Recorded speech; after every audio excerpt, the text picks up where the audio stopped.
Hello everybody, welcome back to Wappelville, and welcome back to another Loot Studios figure. Basically a 72 mil.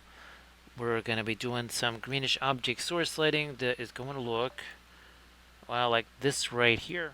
So that's pretty much the color scheme that we're looking to do. Hey there, Armored Wolf. Hope that you're doing, well, okay, getting that hat done and stuff. Just kind of another weird, sort of slow-ish day here. Just trying to figure things out. Hey there, Landras. Glad you got to use the last of that resin. Speaking of resin, I got the printers going again. Now, gonna be a little bit different from what we were doing last night with all of the grim darky type stuff there. That's Ursa terrain, right, Armored Wolf? At least that's what I'm anticipating that it is. You know what? Where's my? Fine, we'll just use this flat brush here. Hey there, Spoon. Nice to see you. So Spoon Handle, you get to see this from the jump here. So glad that you could join us here. And Spoon Handle, wait till there's more folks in the chat to share any links or whatever. Yeah, don't do that just yet. Wait till there's some more folks watching and such. And we're using the new alkyds here. Let me get a little bit more. There we go. Okay. A little bit more of our fluoro in there, actually. So great to see you there, Spoon. Appreciate you being here as always. Now, Spoon, were you going to be streaming later tonight? That's what I also wanted. Yeah, I'm bringing in that sap green. Yeah, let's bring that in here too. Just because haven't used that in any of our greenish lighting, so instead of having to use the phthalo green and then add a bunch of Indian yellow to it to make it that warmer green, let's try this instead. Well, great to see you there, Spoon Handle. Now, Landras, do you have another hobby night going on at Shea Landras or Club Landras? Maybe we should. Maybe we need to start calling it Club Landras. Let me get my reference going here. There we go. Okay, well that's about where it went in. We did do a little bit of it on the hair, it looks like. No, not phthalo green. Looking for the sap green here. Now, it's still an alkyd, but, there we go. Let me work some of this in over here.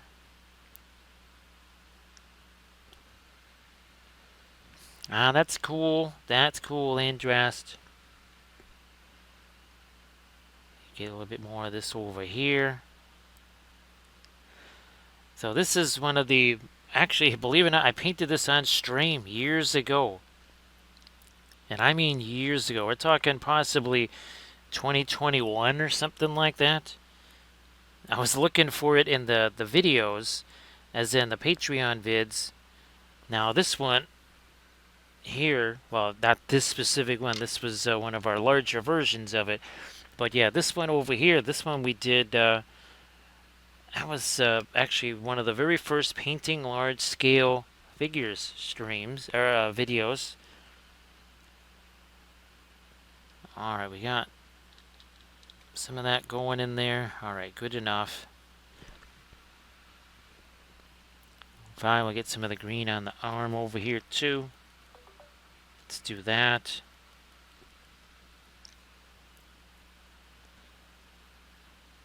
Some of that up here.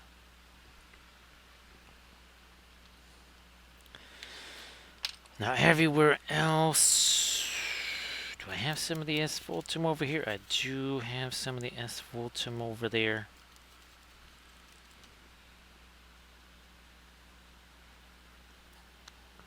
Pouch there. I don't think I used this base though. I think I actually did a custom base for it if I remember right. Well, let's look and see. Oh no, that's right. That doesn't have the base on it. Now, how's about we just start getting into some of our glaze stuff here? Let's do that. Might even just use. Now let me get some of the later stuff in here first. Let me do this. All right, let me get this. Some of our green here. There's my floral green. Because I want to make that a little lighter. Even throw some of this in. Now we're getting somewheres. Thanks, Armored Wolf, for posting the merch right there. So yeah, that is our merch. We will be adding even some more things to that very soon. More of this light right here. And then we're going to get to some of our darker glazes. Alright, that's a nice little get-go right there. Alright. What are we going to use for the... You know what? Maybe we'll just use you right here.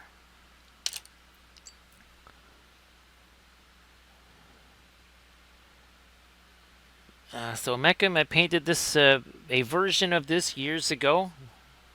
So that picture you saw, that is from probably about 2021 when I painted that one. I printed it up again, and now we're painting it another time. So how you doing there, Meckham? And nice to see you there, Moriarty. Welcome back as always. Let's start with our greens, and we're going to get into the sap green here, I think. So yep, we printed up another one. That is the fabulous thing about Loot Studios, is that they're all just a 3D printable. Means you can print up as many as you want. Means you can print them up as big as you want. This is one here. We painted up on stream a couple of weeks. Was it last week? Was it last week or the week before? And I think I might even have. Yep, there we go. So that was a tutorial video that I did. Again, that was a much smaller scale than this. That was true 72. This one is more like 100 and something mil right here. So sorry that things didn't go so well, Meckham. Maybe simplifying, right? Maybe doing some simpler figures. Maybe something that's not like a big project that you are really, really heavily involved in. Maybe just kind of a little refresher type figure instead of maybe something that's going to be much more intense. So yeah, we love our Loot Studios because there's also a bust version of this. Actually, I'm going to zoom in here because I can do that. Yeah, let's zoom in so you can see a little bit more of it here, a little bit easier. Yeah, working with the sap green. This is the first time I've ever used this as part of the darker glaze stuff on an OSL thing. So it should be interesting to see what kind of results we get here. So yeah, Meckham, maybe just, again, something simpler, something very inconsequential. I know there'd be times where Kathy would have way more fun on just some miniature that she never even intended to paint. Just like grab something and paint it with no expectations. And sometimes that is the bugaboo there, is having all the expectations and then things don't go according to expectations. So Moriarty, glad to see you back.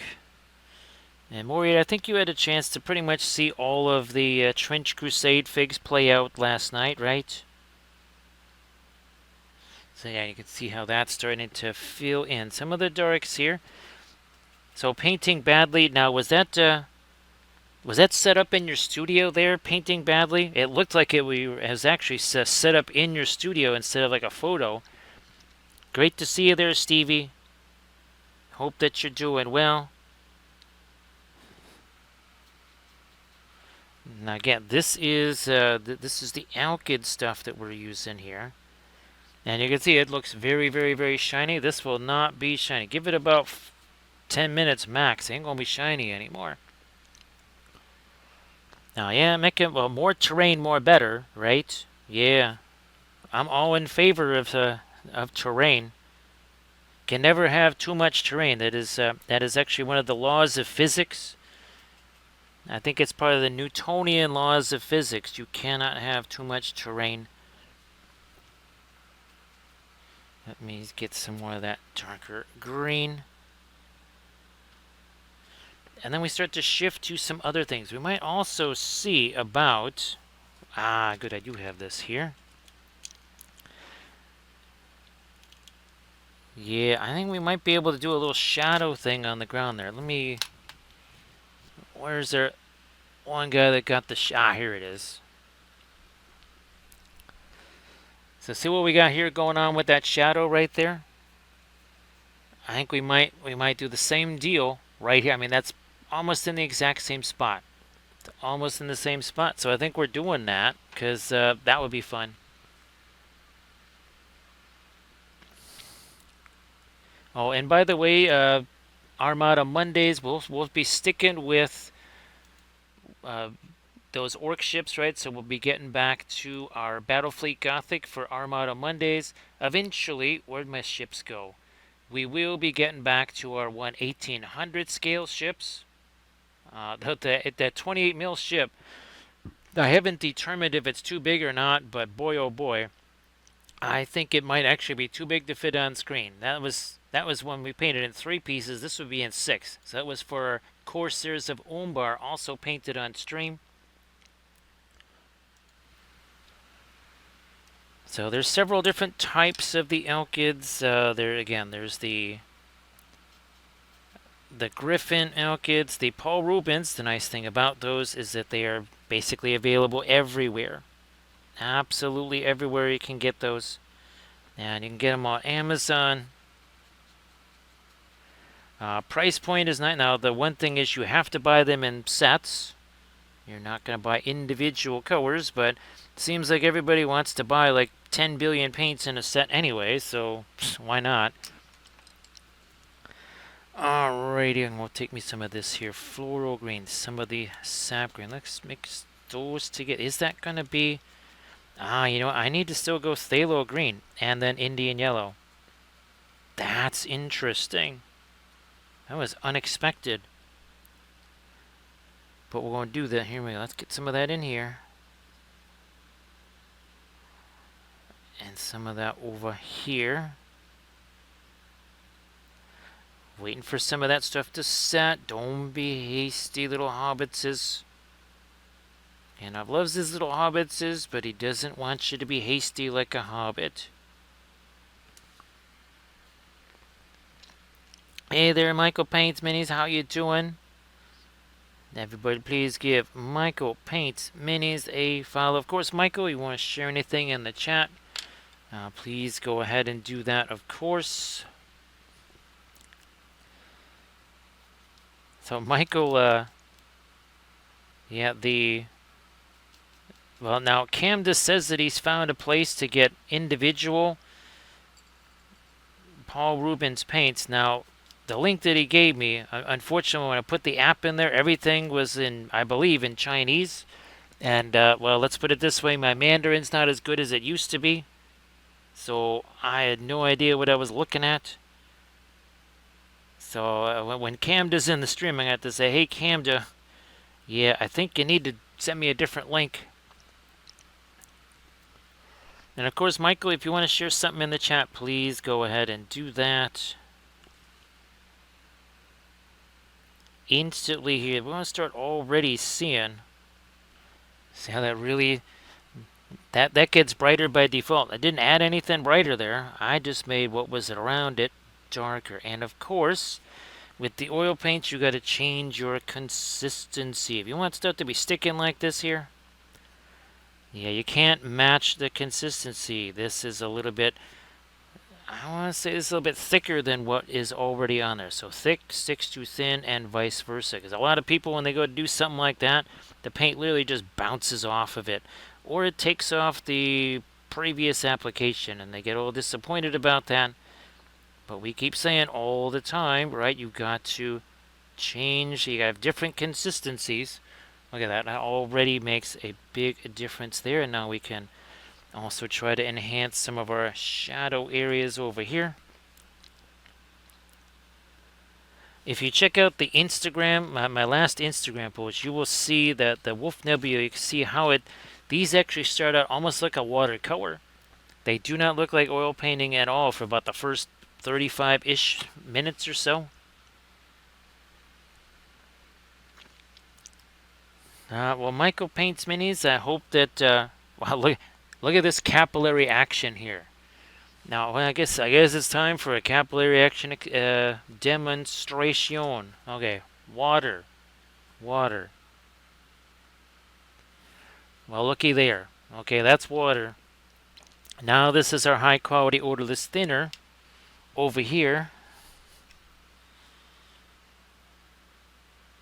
same thing, 2 drops. And after, about 25-30 minutes, this will literally spread all the way over to here, and that's just going to sit there. Unless my hand hits that, that is not going to move until it dries. So any kind of acrylic product you got that says it has capillary action, that's capillary action to your right. That right there, that is tension right there. Yep, that is some extreme tension. So if you have things that don't act quite the way you think they might, well, that is why. Because oil paints have actual, genuine capillary action. And that's my new favorite thing to show. I absolutely love doing that because it's hilarious. So again, that's gonna, unless my hand bumps it, look at that, that's still expanding over there. It might even expand over into the water there, but yeah, that water's just gonna sit right there. So all of those products that's now an alcohol-based product. I know there's some weathering paints and stuff like that that are actually more of an alcohol type of a thing. Well, that's going to actually have some capillary action for you. Because, again, that has a very different tension point than water does. So hopefully that was kind of a little helpful thing. And, of course, these all painted, again, with the oil paints last night. And we did the same thing. We had the darker primer, the same primer color as that. We did set some of the lighter paint dry brushed on there, and then we did lots of these kind of secondary glazes and pinline washes and such. We're going to do, here's some of the Van Dyke Brown, little touch of some of that magenta in there as well. That almost, is that going to look a little bit, I bet you if I put violet into this mix. Yeah, see, that starts looking like asphaltum right there. Now you can see we're just kind of touching the brush to the surface here. See how that paint just kind of flows the way it wants to. I know that can be a little bit anxious moments there for folks that maybe they're not super used to, so saying, all right, paint, you go do what you want to do. That could be, again, a little bit more of an uncomfortable thing for folks that are not quite used to that. And again, this looks very, very shiny right now. You can already see some of the stuff that was super shiny is already less shiny. Now, see, I stuck my finger in the water. It's still sitting there. It hasn't budged. It has not even budged. That's hilarious. All right, let's get our, start thinking about a shadow here. I think I would be going maybe this way. So something like that. Okay. Alright. Now up here, I want to get me some more of that magenta, some more of that violet there. So we're changing. I'll change our glaze thing a little bit here.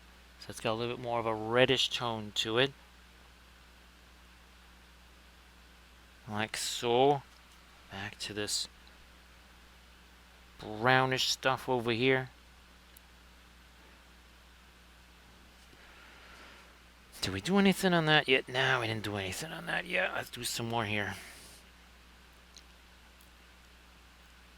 There. Getting some of the... Ooh, okay, that was a little bit more of that coal black than I wanted. I'm going to get me some magenta in there. It's going to go here.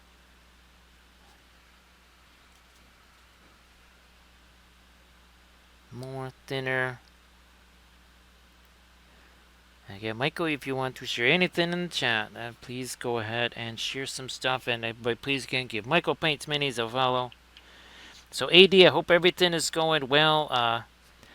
The first of the cupcakes have been distributed to the neighbor next door.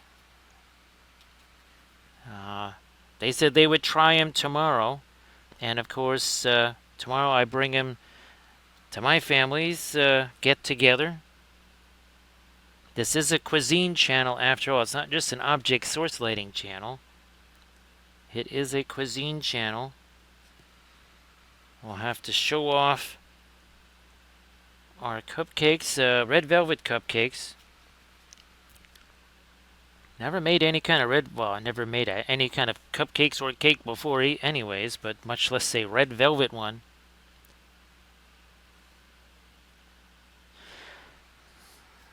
I'm going even stronger with the magenta on that.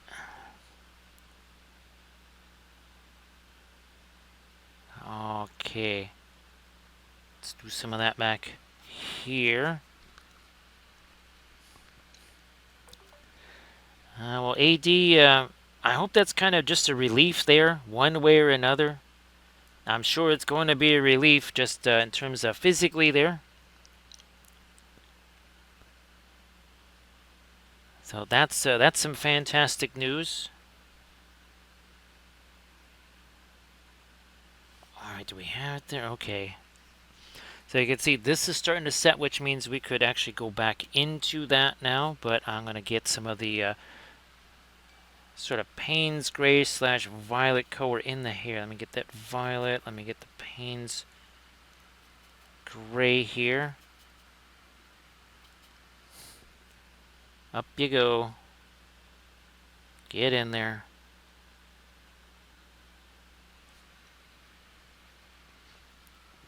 Well, thanks for joining, Michael, as always. Appreciate that. Michael, believe it or not, I did actually get a message from Ron, from Reaper.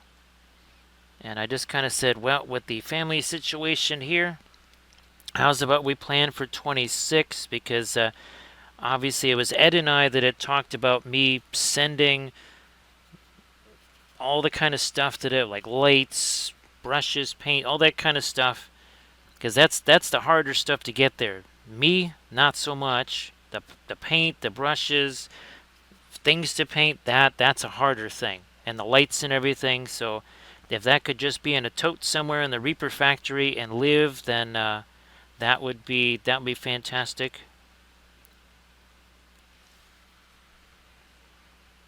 Anything else? Yeah, over here. Okay. So we're going to let you sit there. Now I'm going to grab me some of this Prussian blue. All right. Let's call on the Prussians here. And away we go. And then that'll have a chance to set for a while. I'm going to go back. I'm going to start working on the green. That'll give this a chance to set. It's kind of a little bit of a back and forth sort of thing. With the oil paints, there are no layers. Hashtag no layers here in oil paint land. None whatsoever.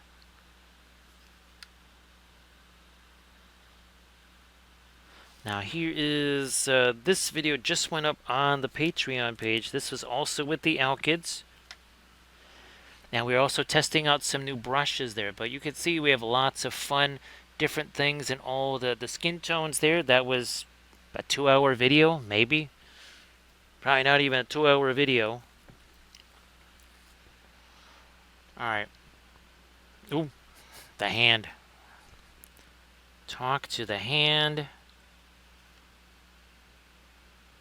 And you just sit there also. Now let's move on here. Start working some of our yellows into this. I'm gonna be zooming out just a bit there. So again, AD, glad that you finally got the news on that. I know that You've been waiting on that for just a little while, right? Now this is where those new brushes have proved to be kind of on the helpful side. More of the floral green here. And is this paint set enough? We're going to find, actually what I'm going to do is turn this baby around just a little bit here. Hopefully that ain't going to pop out of there. Move this over just a bit. Now we're going to start to work in some of our lighter green here. And you can see hashtag no layers. This is actually a whole lot lighter. Now we also, I think we need to thin it down a little too. Let's get this stuff thinned down here. Oh yeah, see that? See how that actually sticks there? Now if that had set even more, we would have even more adhesion. So I'm actually going to do some stuff down here. Start making that a little bit lighter as well. Because again, we want to have our little cast shadow happening here.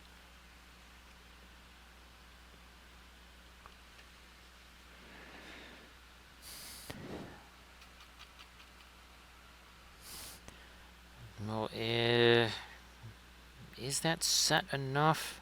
Kind of. Yeah, let's do a little bit more of that right over here. We know we need it here. Gonna smooth that a little bit. Yeah, that's a little too much of a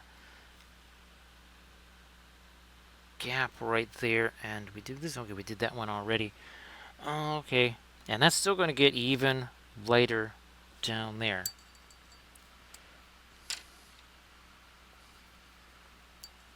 Let's go lighter again here. Get some of our fast matte white in there to even bolster the lightness a little more here. Let me see if this is thicker. Yeah, look at that. See how we have, again, we have adhesion there. Because we've got ourselves a difference in the consistency of the paint. One is very thick, the other one is very thin. And that's why we have, again, that adhesion. You can see it's also a whole lot lighter, right, than what's there, because it's mixing the entire time as we're doing this. Also, too, with your object source lighting, I know people get a little bit nervous and anxious about source lighting. Well, if you were to, shall we say, start out with it, you wouldn't get quite so nervous because, well, okay, if it doesn't go the way you like, you just paint over it and nobody's the wiser. So that is something that I usually suggest is maybe you start out with the source lighting. Yeah, don't wait till the very end. Also, why would you want to paint the same thing a couple of times or the same area 2-3 times? Why would you want to do that? None of us has time to paint the same miniature 3-4 times. Once is more than enough. Nice to see you there, Blades. Everybody, please give Blades81 a follow. And of course, Blades, you want your stuff in the chat, please go ahead.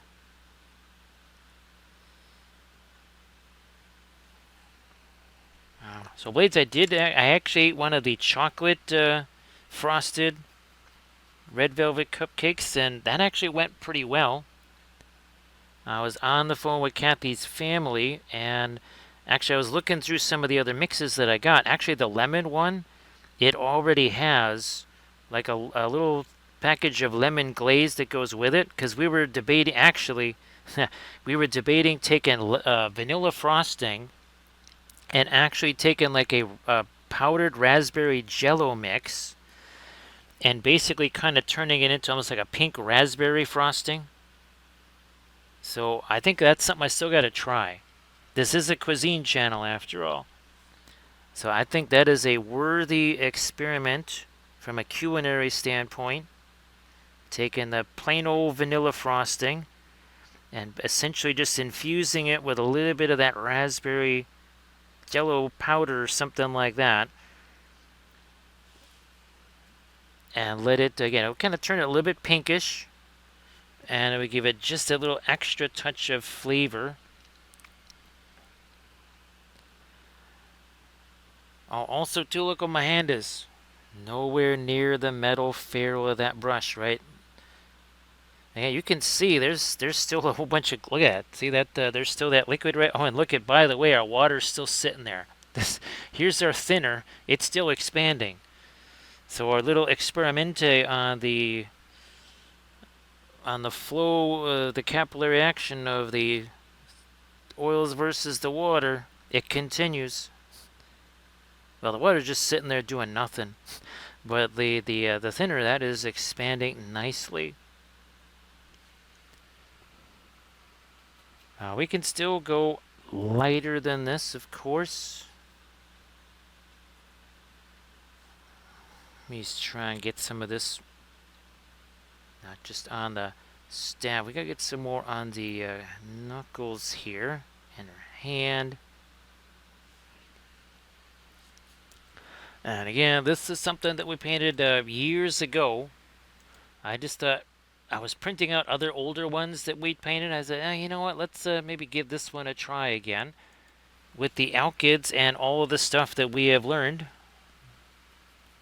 since that very first since that first one. See what happens.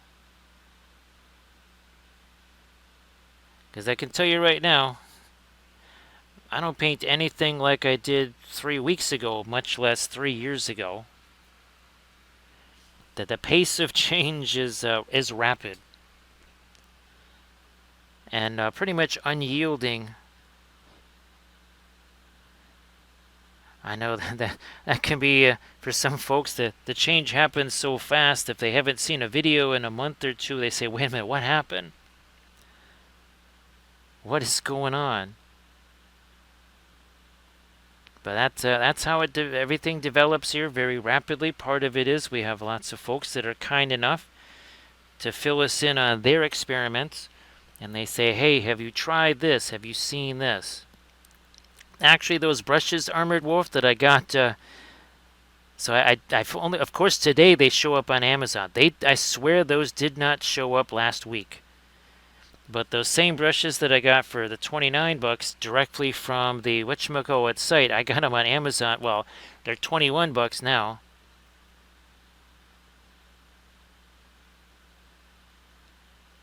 And actually, I didn't pull the trigger on those because they would arrive while I'm gone tomorrow. So I gotta wait, maybe after the stream or something like that. If I say, okay, get them now, then they'll show up on Monday or something. But again, it's stuff to keep our more expensive brushes from getting a little too big. Again, look at that, is right next to stuff that's as liquid as this. But you see it sticks there, and again, that's because the consistency is much different. Now, it's not straight out of the tube, but maybe it's thin, more like 10-15% versus, say, 80-90%. And again, as light as this looks, this is nowhere near as light as what we can do. This is not our lightest light by any stretch of the imagination. I'm going to try and get me some more. Speaking of light, let's get some more light down here on the feet and the toes. More light over here. Lighter this gets, the more our shadow is going to take hold. So again, appreciate all the raids. And again, Dr. Rhino, I don't know if you had a chance to share anything in the chat. And of course, we appreciate Painting Badly for the raid, because Painting Badly does some really amazing oil paintings. Speaking of oil painting, wouldn't be surprised maybe if Painting Badly has done that same little conversation about the capillary action of the actual oil paints. Yeah, we'll keep going in here. What the heck? Yep, see, I could still actually get that to stick there. Make a little bit of light up here. Arm definitely needs some more of our light. And again, how many times have I changed the color on this brush in the last, I don't know, 20 minutes? None. It's basically the same color, but because all the paint that's on here is still very much wet and workable, just mixing right along. No fuss, no muss. Nice and easy.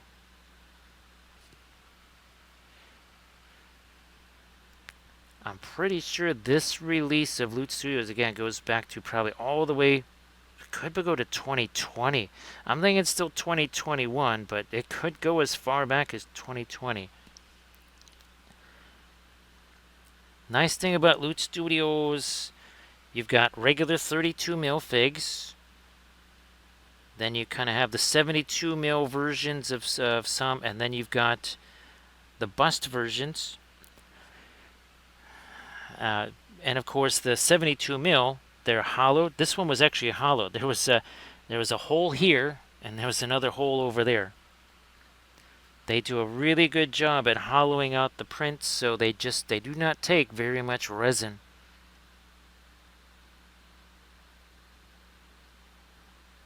And the busts are very nice. They changed up the plinth maybe 2 years ago, at least a year and a half ago.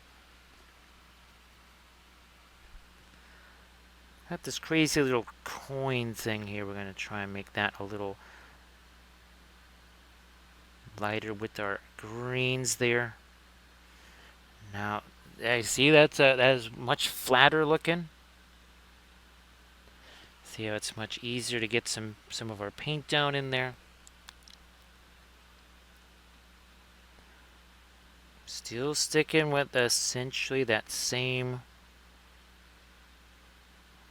lighter color. And what we'll do is we're going to put that on there. We might even leave it on there for a little bit, and then we'll come back with a different brush. We just call it a blending brush. It's a soft brush that has no paint on it. All the brushes that I'm working with are the same synthetic brushes that I would use for acrylics. Everything is the same as what I would do for acrylics, except obviously I'm using my high quality odorless thinner to thin things down instead of water. Even the brush cleaner is the same because I'm not using thinner to clean the brushes. I'm using this. It's from Winsor Newton. And look at that, dried acrylic, also oils, not hazardous, no vapors. As far as our thinner goes, it's a high quality odorless thinner, and look at how much there is. Look at this vast amount that fits in this tiny water bottle cap. So yes, you don't have to worry about fumes or anything like that because, well, you don't have a whole mug filled with thinner. That would really not make any sense. That mural that I painted, which was, 130 by 90-something inches, I still didn't have a mug full of thinner. I had a little plastic thing of thinner, that's it.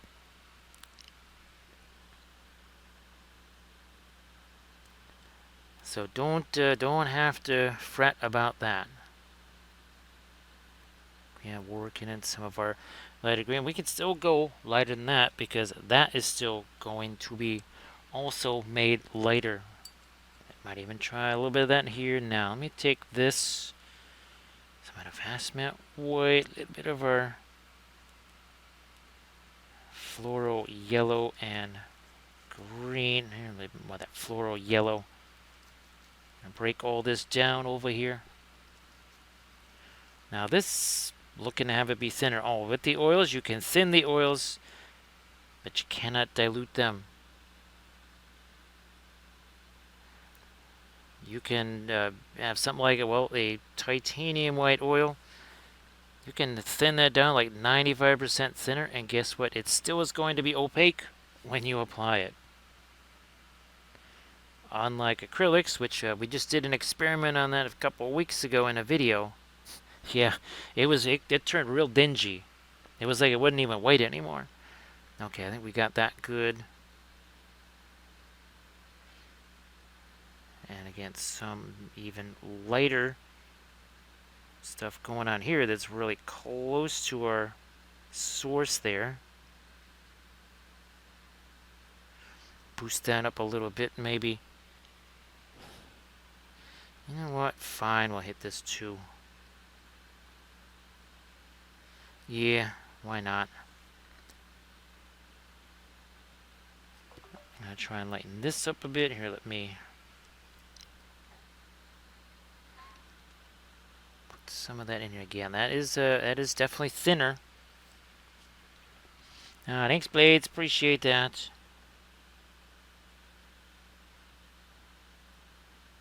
And again, if you stir it out with the source lighting, you don't have to worry about, geez, I've been painting this thing for several sessions or several hours, whatever. I don't want to have to worry about things going sideways. Well, I mean, 50 minutes ago, this had no paint on it. Yeah, 50 minutes ago, this was a paint-free object. There was no source light and there was nothing on here.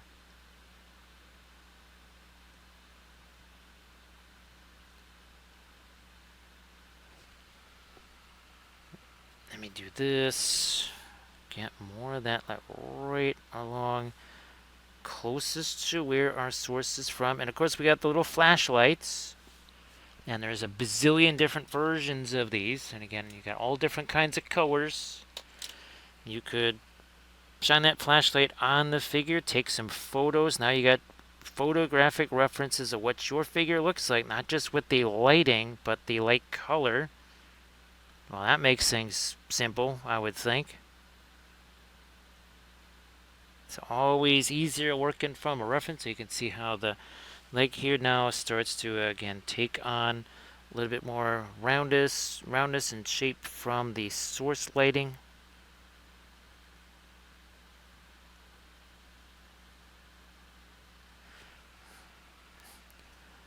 More of that light down here on the toes. More of it up here. And then there will be a certain point here where we kind of back away from the source lighting. I've just been waiting for, see that? Look at, remember how glossy and all that was? Not shiny anymore, is it? So we can maybe hop into some of the skin tones there and just start saying how much do we want to, how much blue do we want in there? We want to get turquoise in there as well. Prussian blue is kind of your primary color that you're working with there. Blades, and again, I know it can be kind of worrisome there about, well, geez, you don't want to mess it up, but I mean, worst case scenario, you just paint over it. You just say, well, okay, that didn't work so much, but that's where you shine that flashlight on there. You take some pictures of it maybe, and then you could even have those pictures up on screen for yourself. And that way you got yourself a nice lockdown reference. You just say, okay, I just need to make it look like this. I don't have to guess. And of course, blades, like we talk about, like with the oils, right, where you draw out the freehand, or you do those color charts, or you do the single color, well, the one light color, one dark color value study kind of thing. I know we were talking about it last night, with the cupcake version of it, but starting out with the simple stuff, right? Not having as much complexity, not as many things to go haywire. When things did, there was stuff that went a little bit sideways. It was much easier to recover from that because it was a much more controlled situation. So I want to make sure again that you're not. You want to set yourself up for as much success as possible. Less frustration for sure. Nobody likes being frustrated. And there's my phthalo green, but now I need to get me a little bit of this here Indian yellow. Maybe even a little bit of that too. Ah, there we are. Now we got ourselves a more intense, kind of mid-range yellowish green. We're going to get some of that over here.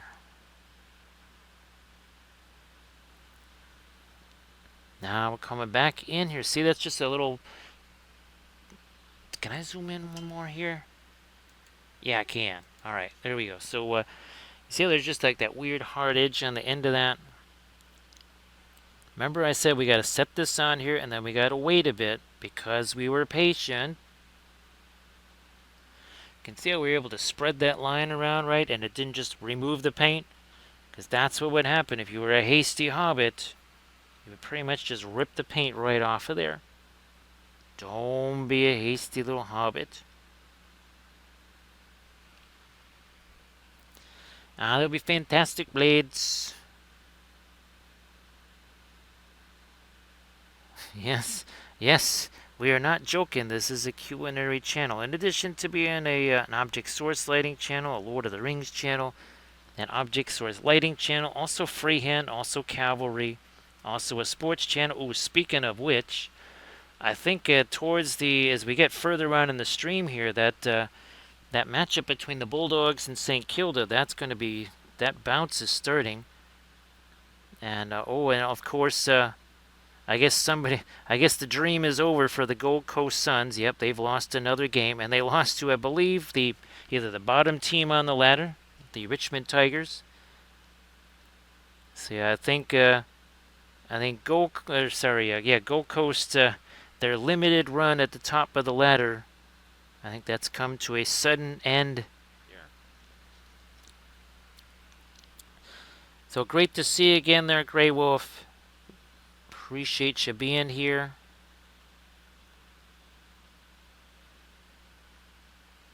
No, we won't have Sailor Moon or Australian moons, although I guess an Australian that maybe is celebrating an Aussie Rules victory a little bit too hard might find themselves in a situation where some articles of clothing might be missing. Now we're going to start to get some of the lighter stuff here on our skin tones.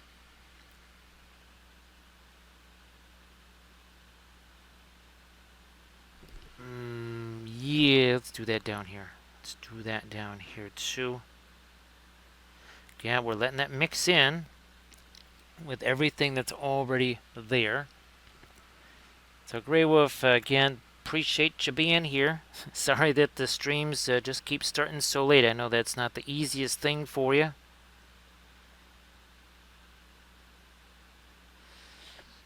Actually, Grey Wolf, were you going to be able to get a chance to play some Journeys in Middle-earth at any point here in the next few weeks or so? I think it's been a little while since you guys played, right?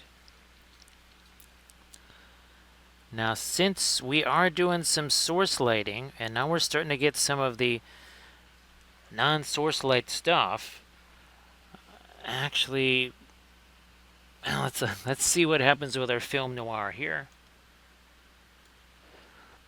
You can see, since there's not a whole lot of our other shading, what looks like we have more of that lighting, right? Well, let's grab something like this here.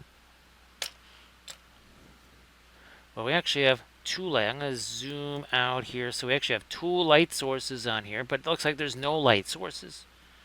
Right? It looks like there's just regular old shading on there until we do this, and oh, looky there. Green, orange, regular ambient light right there. So again, that says much about color contrast, temperature contrast, saturation contrast, all that good stuff.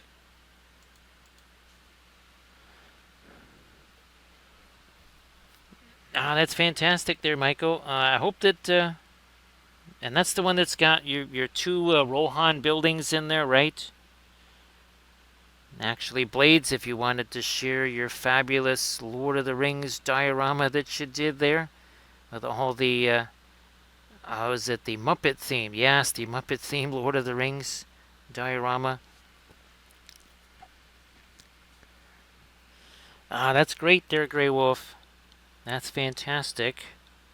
You know what? I'm going to... Where's... Not you, not you. I'm going to use this one here. There we go. That is the one we want to use. Because that is going to let me, again, be able to utilize what's already here and just kind of mix those on the fly here. Get some of that here. Oh yeah, on the ears. Well,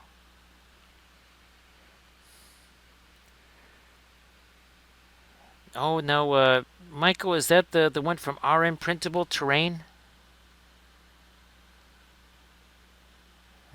Hopefully, Medjuseld is fun to print out. I actually, I still got to get a bunch of the files.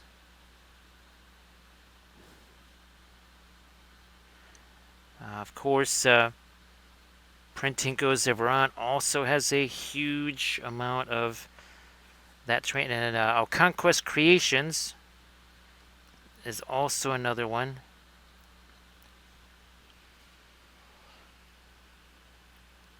So everybody please check out that Instagram link that Blades shared.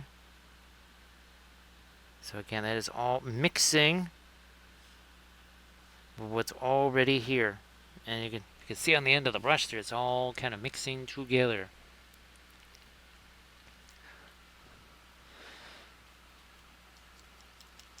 So Grey Wolf, again, I'm glad that you could join us, or at least for a little bit. I know, again, it's late, and you're probably looking to head off to sleep there pretty soon.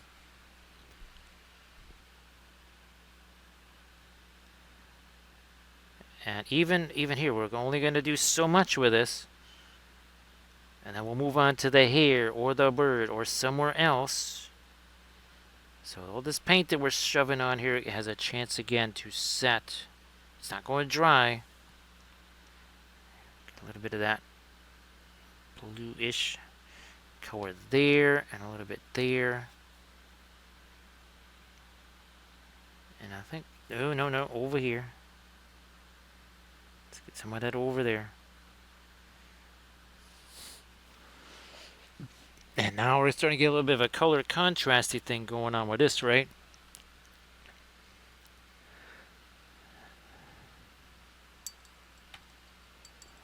Yeah, so our imprintable terrain, actually I was painting up, oh gosh, on the Council of Miniature Painters. Was that a couple, well, was that last month or the month before, Blades? Probably last month.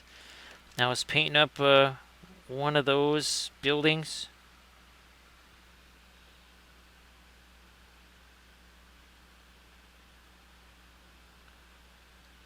Right, again, if I can join on tomorrow's stream there, I'll be painting something, probably not one of those buildings. No idea what it will be.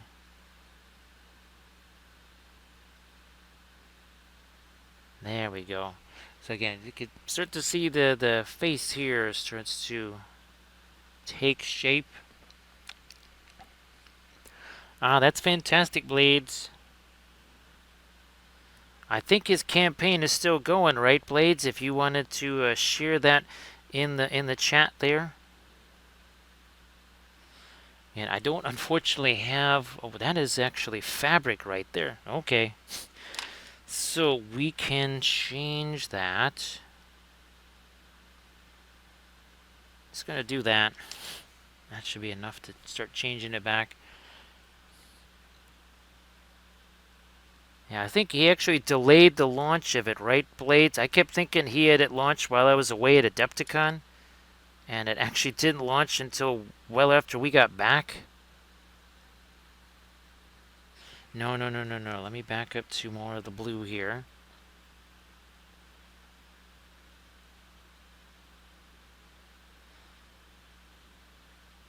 Yeah, that's it.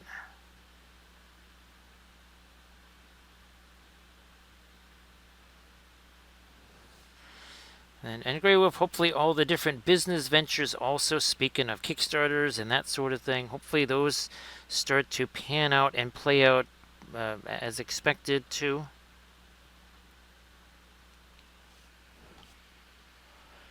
Nice to see you there, Artemico. So Artemico, have you gotten a start on your 85 Tomb Kings there? And of course, Artemico, if he wants to share something in the chat, please go ahead. And Sarge, I guess will you be getting a chance to work?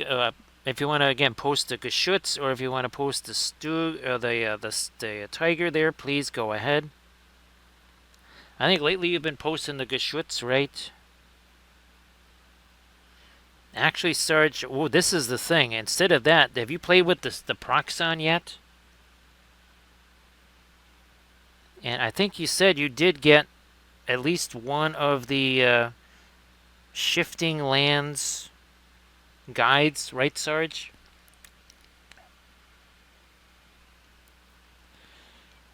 Yeah, Michael.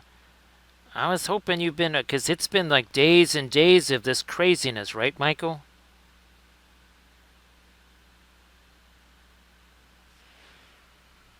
So hopefully everything is okay down there. Hey there, Velfera. Actually, Velfera, you might recognize, well, you might remember, because we streamed one of these years ago. Velfera, you were probably watching that very stream, and it would be this figure right here. Let me get you to it here. So you probably saw that being painted on stream, Velfera, years ago.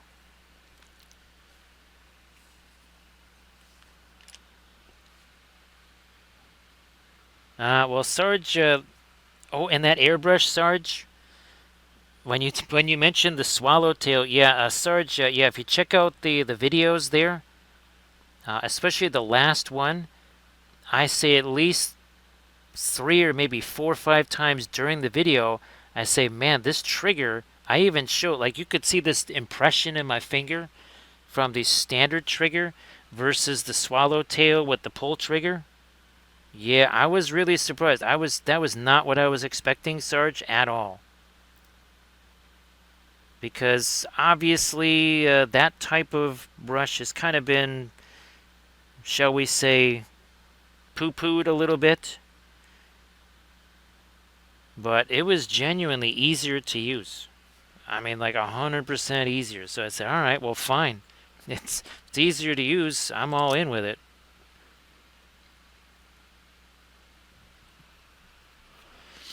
Velfera, let me get this. Actually, that's really almost more of a lighter green, but I'm going to start here with the violet and do a little bit of dry brushy stuff in here right now. Just to get things rolling here.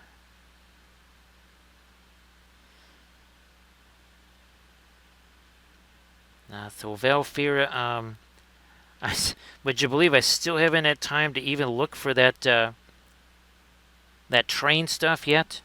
Although I will say, right now I have printing up that eagle that Grant Oracle mentioned, the one with Gandalf. That is going to be a very contentious stream, wouldn't you say, Velfera? Gandalf on an eagle, of all things? Holy smokes. Either that or it's a prequel.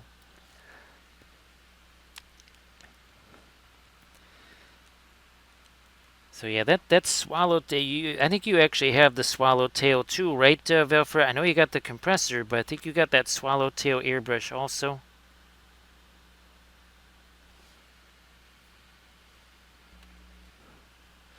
And again, since this is Loot Studios, not only is there the, the 72 mil full cat, but there's also the bust. I'll probably be painting the bust in a, one of my painting busts videos on the Patreon page.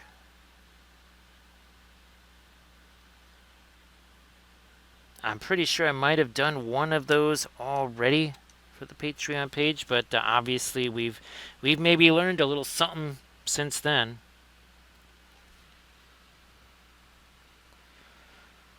Let me look at this. It's radiant gray. Yes, indeed. Green and the violet combined.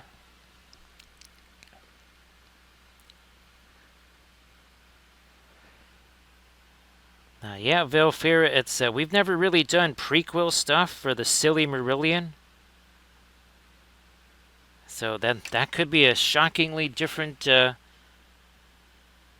something there for the Silly Marillion, yes. Like almost prequel type stuff.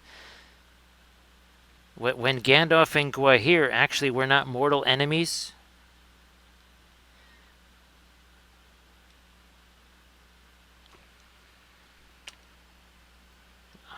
Do I want... Yeah, what the heck? I'm going to try it here. Let me get...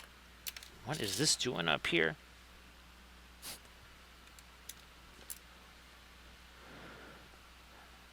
So yeah, Sarge, I couldn't believe the difference in that trigger because I think whatever it was, it was that big old ship that I was painting too. So I had to keep that trigger pressed for a long time. And man, what a big difference that made. Again, nowhere near the metal ferrule. Speaking of finger, hand position, whatever. Yes. Fingers well away from that metal ferrule of the brush.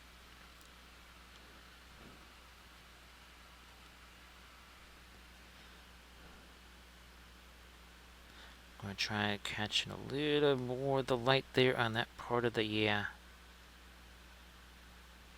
Alright.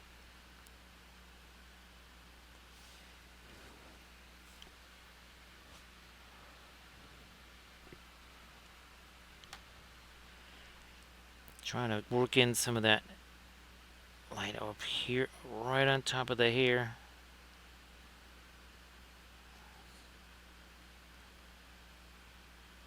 Here too, and then we'll let this have a chance to set. I believe the eyes kind of a yellowish orange, which would be gonna be a nice little contrast. So we'll get that worked in too. Yeah, Artemichael, the danger zone pretty much went from southern Texas all the way up to well, definitely well into the northeast. But didn't you, I think you went from about 40-something degrees up to about 80 degrees, right? Yeah, that's bound to happen. You get that kind of temperature shift. It never ends well. That's for sure. Now, where is... I think we'll just use this guy here. I'm going to retint this. Come on, where's my... Alright, let me just tint this again, because I thought that was skin tone, but that is not skin tone. So we're just going to tint that back towards the brown again. Whatever. That's hilarious.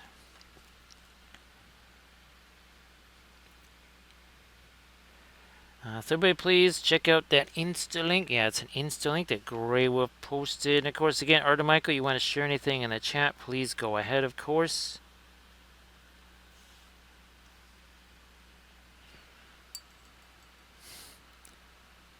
So some of this, where's my orange? There it is.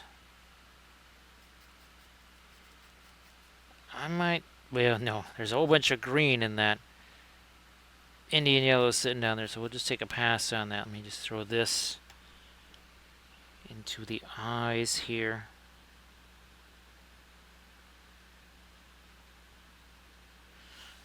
Nice little contrast there. Nope, gotta refresh this brush again.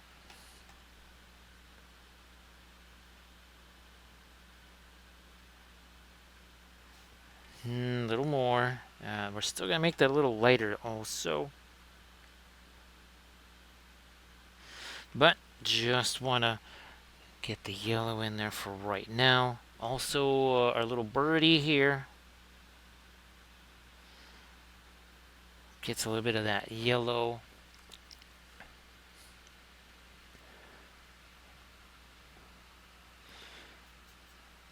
It's funny, Sarge, I have no idea what the needle is on the one that I'm using.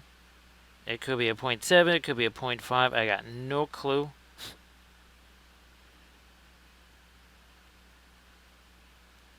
I usually don't get too wrapped up in needle dimensions. It's not usually a concern.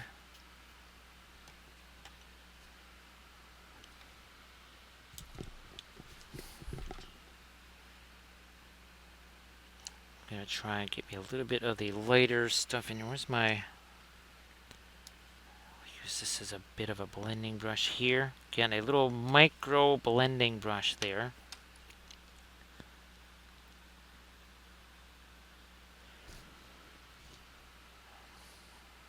Let me see if I can lighten this up a bit more. Let's start breaking this down.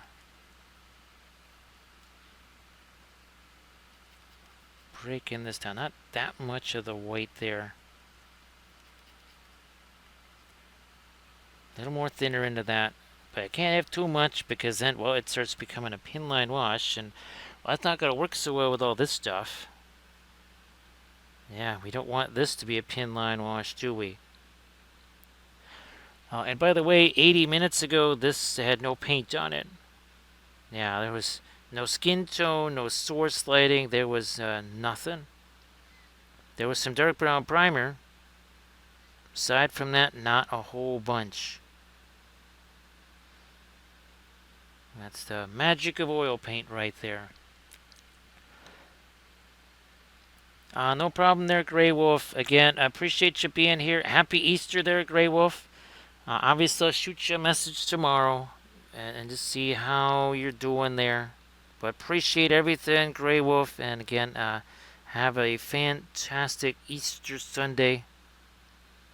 Cheers and all that good stuff. Now, Sarge, I know there's a couple of different needles with it. Whatever is the one that's sitting in the brush, I think there's one already in the brush, right? Hopefully that did it. Whatever the one that was already in the brush, that's the one that I used. Now, Artemico, is it the red brown or is it the magical? That's the red brown. Now this one was done with the magic ebony flesh color.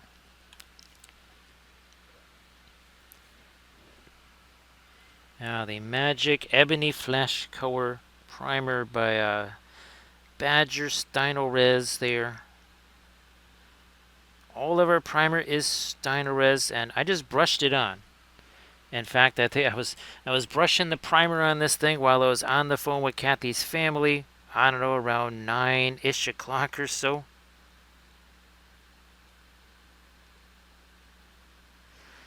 Actually, as of about 8:30 tonight, this was still in a pile of STL prints. Yeah, I just filed off whatever little things there were. I shoved the what was it? Oh yeah, the modeling paste into those little gaps where the holes were, the drain holes, and then just put the primer on there. I think it comes with at least two. It might have come with 3 needles. It might actually it might be 2 of one size Velfera and 1 of the other. I don't think it's 3 different sizes. I think you got 2 of one and then 1 of the other. I could be wrong though. Since Sarge is well, he's actually got the thing in his hands right now. That's the person to ask for sure. Okay, just now trying to get a little bit of the light over there as well. Artemico, it's really nice because it has it's a nice neutral dark brown primer. So yeah, it's got a little bit of neutrality to it. The red brown, I mean, love the red brown. I want to say it's maybe one shade darker as well. Something like that. Alright, we got this here yellow. Where's my. There it is. The Mars Yellow Deep. We're going to grab me a little bit of the Fast Matte White. We'll break that down in there too.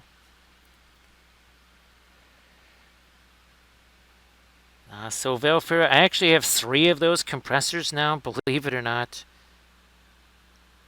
I have one that I got on Amazon, right, that first one. I've got one, the one from Galeri, and now I have the one that I used at Gen Con in the Badger booth. So I have 3 of those now, which I do find hilarious. One of those is just going to get packed into with all of my kind of go bag of stuff. So that just in a pinch, it's like, oh look, I have a compressor.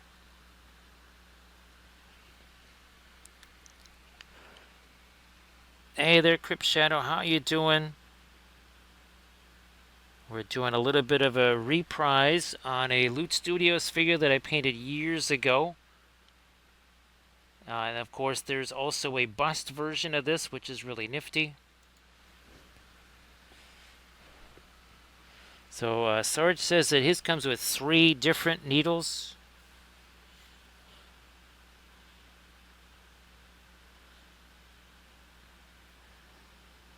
Now I'm going to, here, let me do a little bit more. There we go, again, some dry. Remember how all of this was super shiny?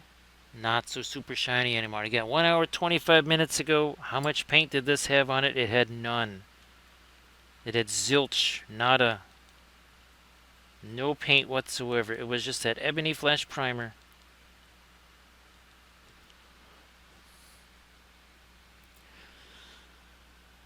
Nah, that is the last thing I would have expected, right, Valfira? I mean, quite literally, all kidding aside, the last thing. Yeah, and that compressor, I'm pretty sure it had been untouched since Gen Con. I'm almost positive I was the last person to use that.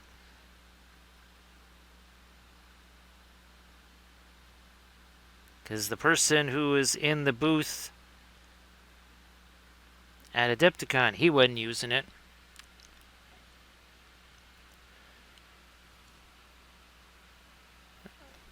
So now, are you talking about the Guinevere one there, Crypt Shadow, or the big giant thing? So this was a tutorial series that was 3 videos. Each video is about, I mean, you could just say 2.5 hours long. So 6, 8, so about 8.5, 9. Call it 10 hours on the high, because there's the prepping of it and stuff. And that was the one. Do I have the right? This is the one, yeah. So that was the one that got, yeah, there we go. First place. And we painted the trophies up on stream as well.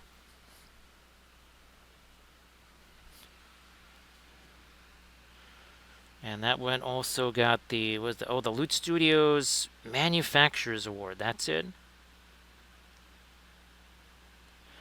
And again, that is one of my tutorial series. I also have the bust, and that one also got 3rd place. There it is. So the bust got 3rd place.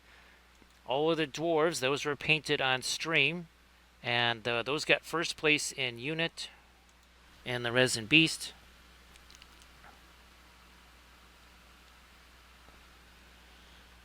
And essentially every brushstroke of every entry that I put into the resin beast was either live streamed or done as a tutorial video on the Patreon page.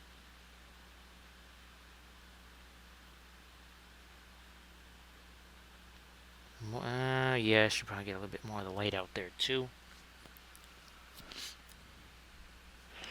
So great to see you there, Crypt Shadow. I hope all is well. Now, Crypt Shadow, I still got to shoot Drax a message just to make sure that Drax is doing okay. Because I thought for sure he would at least be at Adepticon and I could just say, hey, I hope everything is all right.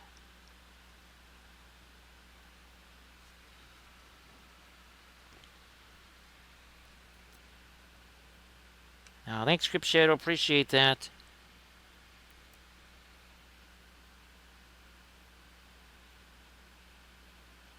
Geez, now, Crypt Shadow, geez, he's not maybe thinking of streaming again. I know there's a kind of a schedule thing that kind of happened there. So you can see we got more of a yellow here, more of a pinkish up there.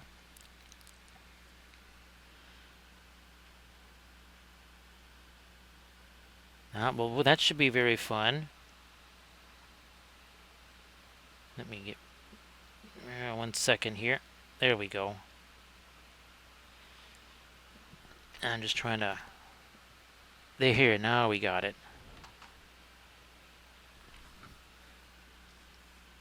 I need to get a little bit... some of my light there.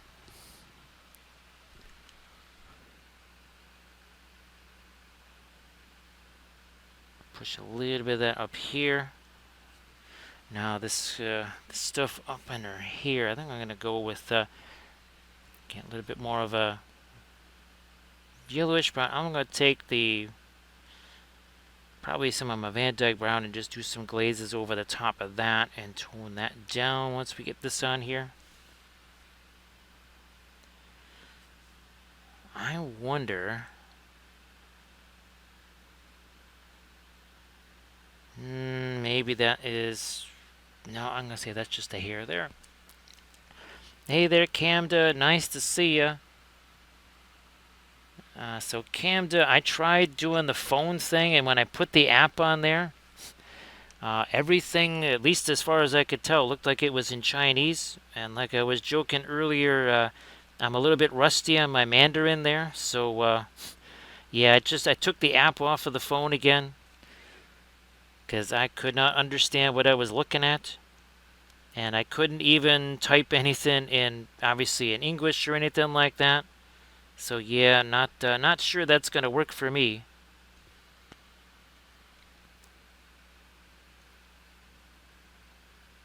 I can maybe give it another try. I know that there was several different links. I think I clicked on the one that you said, use this one.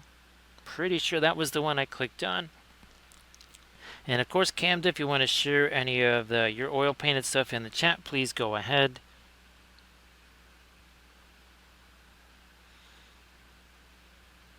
So yeah, Cam, that might be something that I just got to try again. And obviously, I just wasn't expecting it to, all start out in Chinese there.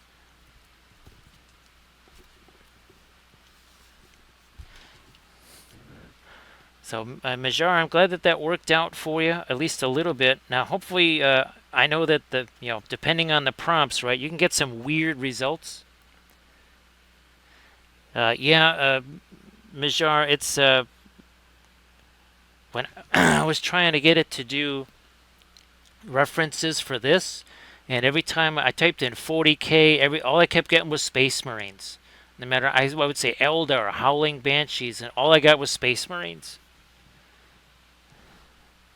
So yeah, that was a little disappointing.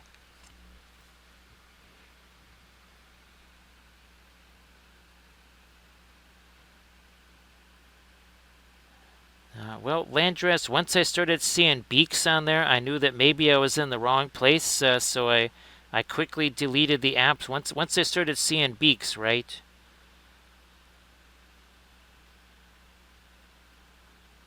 Let's do some more of this right here.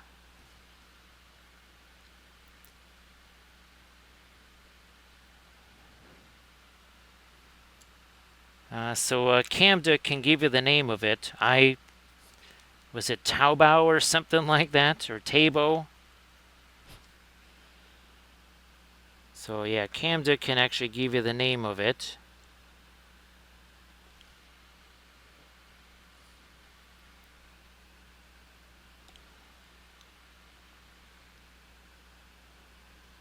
Again, that's got a little bit more of a reddishness to it. I'm going to go even further here, so it's got even more of a magenta look to it now.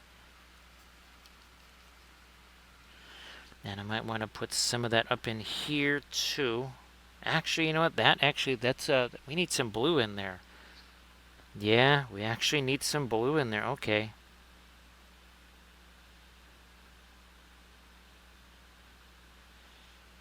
So just trying to change the look of this leather a little bit from all of the other leathers that we've got there.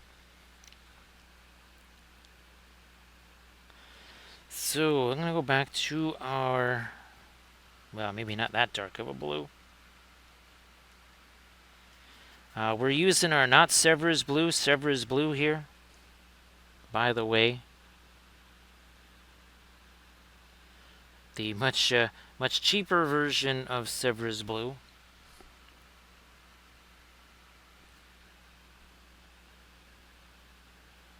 Working, there we go.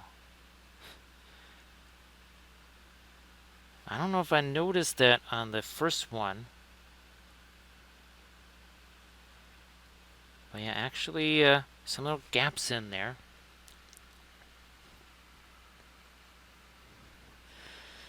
Yeah, Landry, I knew something was wrong when old pictures of you started showing up on there.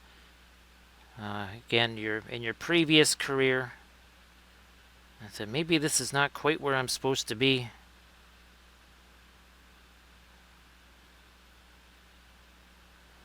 They were very sophisticated images, though. Let me see, I can get some of my blue over here, I think. Yep, let's do some of that here. And there's not as many gaps over here as I thought there was in the wrappings.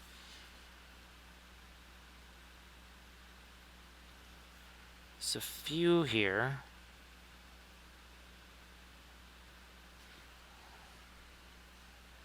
Okay, that's just a cloth there.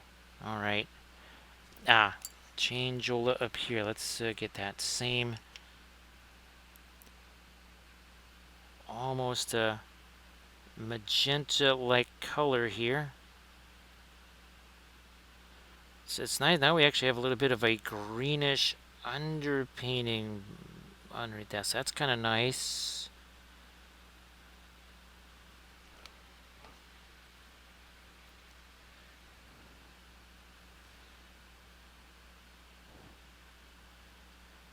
Oh, and Landrest, well, obviously, I couldn't bake the Sculpey and bake the cupcakes at the same time, but we'll bake some of that flat Sculpey so that we can get that done and we can get that the elves underway. Series 46, Landress, holy smokes. 46 Army Painting Series now. That's crazy stuff right there. There's a blending brush that I can use.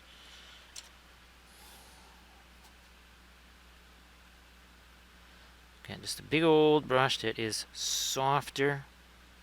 Just using that to get rid of some of those crazy little edges. Now here we also need some stuff that's not skin colored or object source light colored.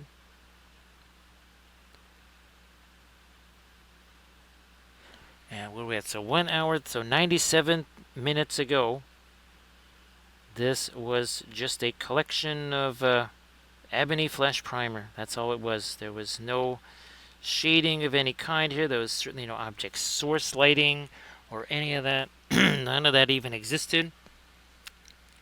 Now what about, yeah, I need to get more of this lighter green over here.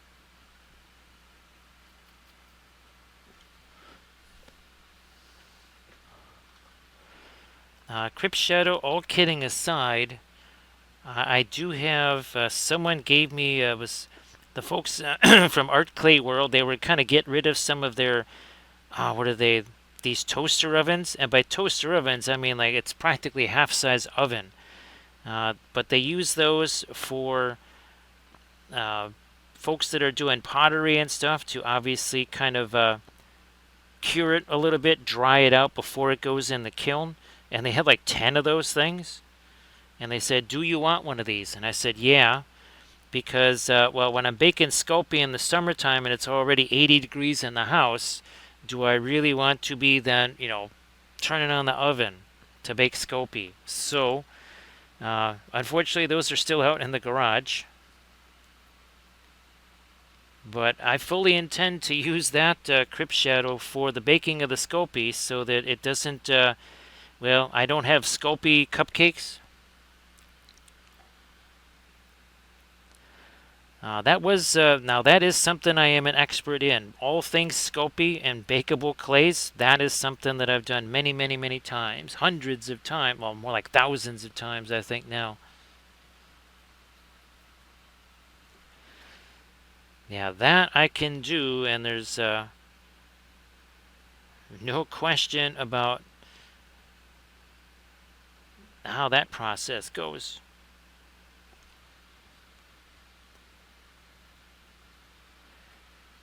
So AD, it was a collection of about 8 or 9 of them. They were all very large, and they were all exactly the same. So Tom never gets anything little, right? AD, it's always he goes big or goes home. So yeah, there was a whole bunch of them.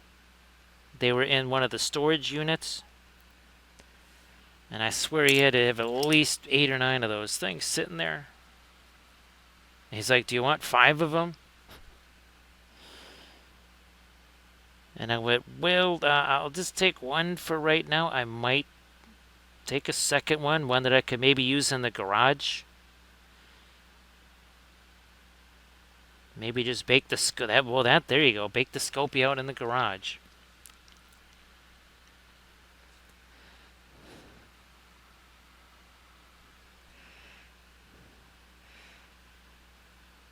And of course, where's he hiding? There he is. Yeah, the most lethal of all of our stuffed animals right there, that one.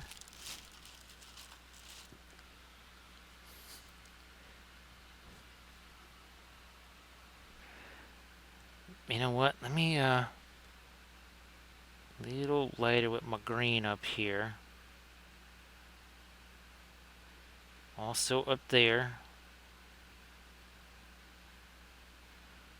Maybe a touch more up here. Sure.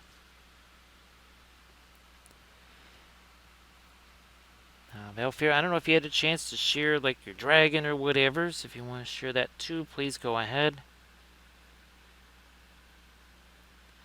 So Crypt Shadow, I guess, maybe, who knows, maybe Drax might get back to streaming again. That would be fantastic news. There's just not that many of us left from that era. It was still wild seeing Jinxed at Adepticon.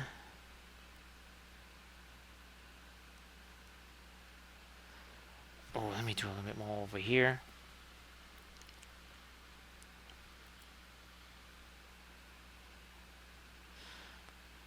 So yeah, Crypt Shadow, I keep meaning to send him a message. I just keep forgetting. You know what? We gotta get this lighter here too. Get some of our green on that. Still not as light as we can go. We can go light enough. See how I can kind of go back into that again, and it sticks a whole lot easier there. Same way. Here's our fabulous liner brushes, of course. These are all synthetic brushes, no stables.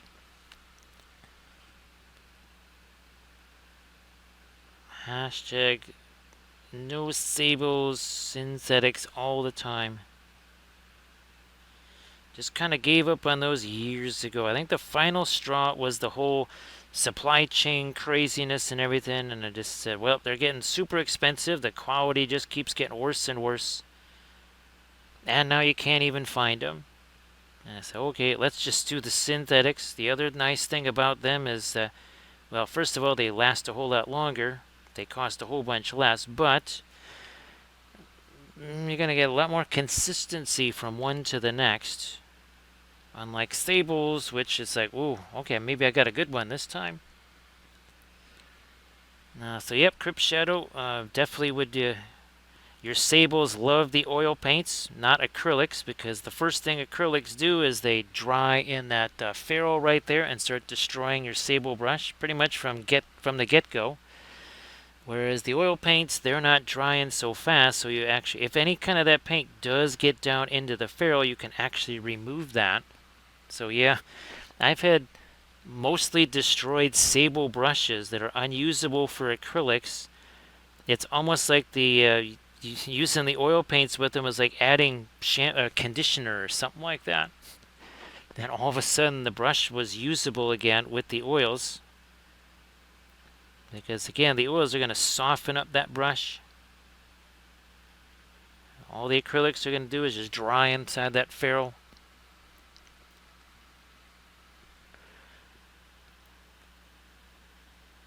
A little bit more of our lighter greens along.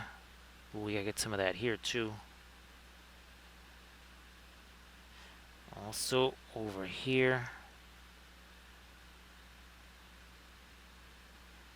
A little bit, not too far up there. So yeah, just like our little capillary action demonstration we did. There are many, many, many benefits to the oils. Ultimately, they are cheaper because you don't need as many colors of oil paints. You only need, I mean, really, 15 to 20, you'd be good. And that's it.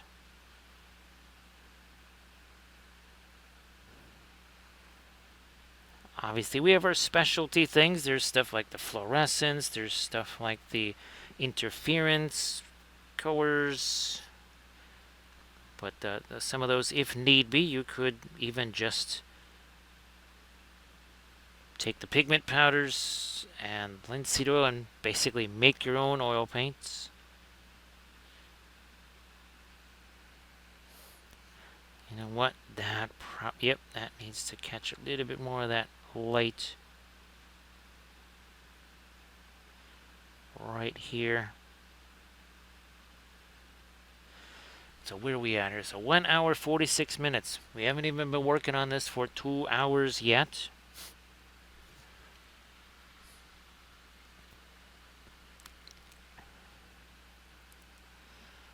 So yeah, Velfira, the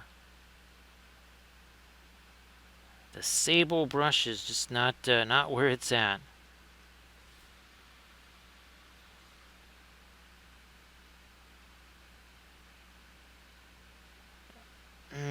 No, I don't need to do that. Oh, I'm going to try and get some more of the lighter skin tone maybe out here.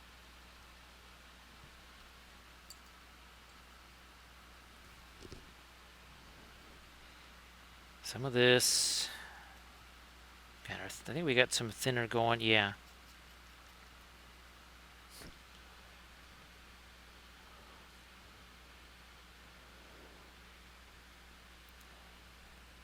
So yeah, Camda, I'm not really sure what was going on with that and why there was no translation. Yes, it was lost in translation, as in there was none. Oh, by the way, I'm using the titanium white from the Paul Rubens alkyds here, not using the fast matte white. Because I'm convinced that the Paul Rubens titanium actually does set up even faster than the fast matte white does. It's a faster matte white. I think, wasn't that it, Valfera? It wasn't just fast matte white, it was faster matte white.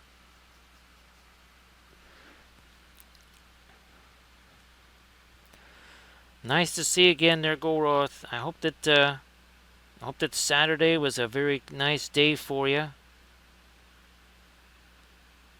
Appreciate you being here, of course. And thanks for hanging out last night. Okay, I need me a blending. This will work. Oh, and Cam, the brushes, I almost said Royal Langnickel, the golden maple brushes, the ones with the turquoise handles. Those popped up today on my Amazon. Right now they're 21 bucks. Now I'll probably get a batch of those after the stream. I didn't get them earlier today because they would have showed up tomorrow while I was away. So I'll just try to get those after the stream.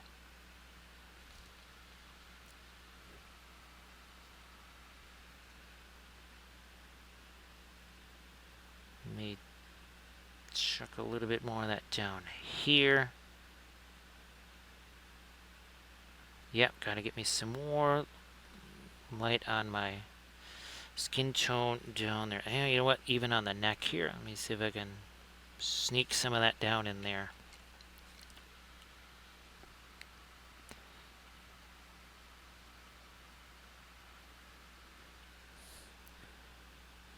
Some lighter blue on the hands.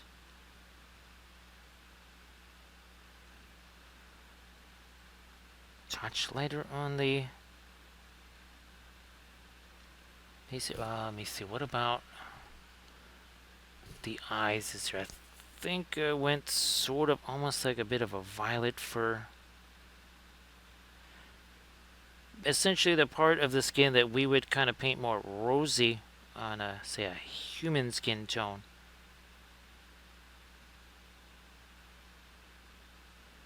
Nah, we don't want that there. We'll just wipe that away very easily. So Velfira, that was the link that I sent you. The golden maple brushes. Is that skin tone there? That is skin tone there. The ones with kind of a turquoise handles, almost this color right here.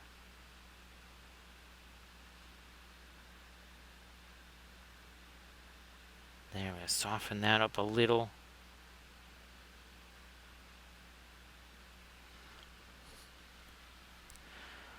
Now I'm gonna try to get my Van Dyke Brown right here.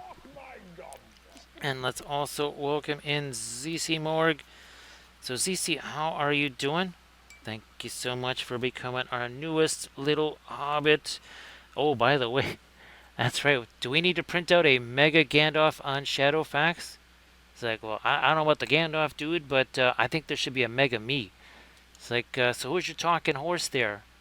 It's like, ooh, that was a mistake. Never call him a talking horse. That's one way to make Shadowfax very, very angry. Let's see what happens on our big Gandalf 6. We have actually had a 6 tonight. Hey, Ray, nice. Welcome back. Oh, there's another one of our 3s. A 3 is very solid. So ZC Morg, thank you so much for that follow. And of course, Ray, thank you so much for joining us again. Appreciate you coming back. So ZC, here's hoping. Well, it is now a Sunday morning here. It's turned into a happy Sunday here. So happy Sunday to everybody. Here's hoping that everybody's Sunday is fabulous, whether you're doing family stuff or painting stuff or whatever stuff.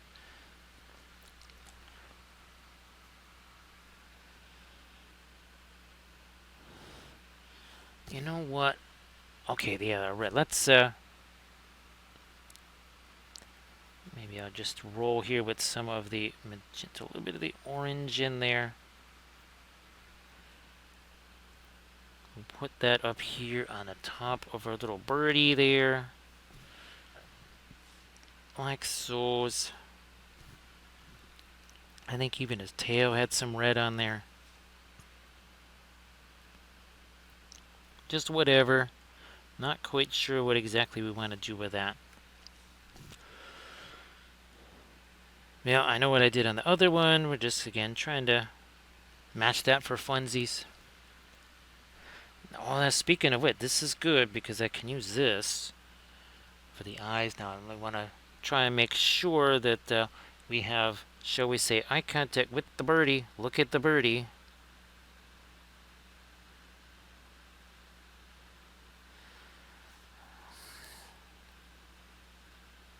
Over here.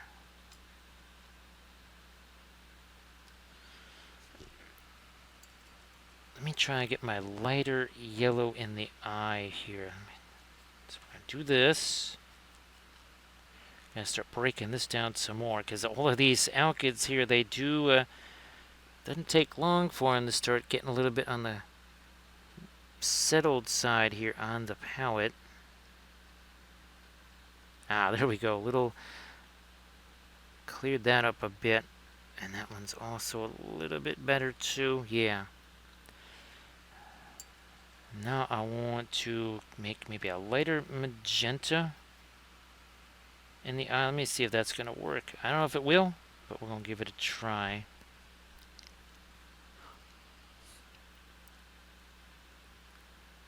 A little touch of that in here. Push that down a little further. And there's the magenta that I wanted on the skin also. Yeah, a little bit less blue for the lips there. Let me turn this over here.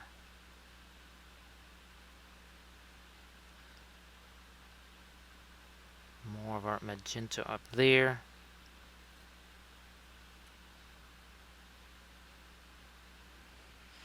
Then we might also do some of the either spots or stripe. Not sure yet. We'll figure something out. Okay, that is a much lighter magenta there. Let's see what that is going to look like.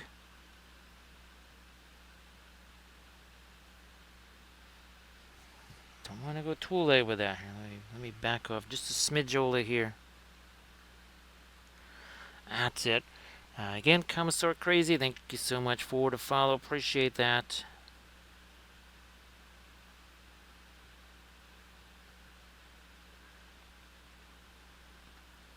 You know, I think I need to get some of my lighter blue over on this side. Yeah. We'll do that. We got it sitting right over here. Yeah, because we got reasonably light on the other side. I'd almost say that this side's catching more light than that. So let's make this definitely lighter here.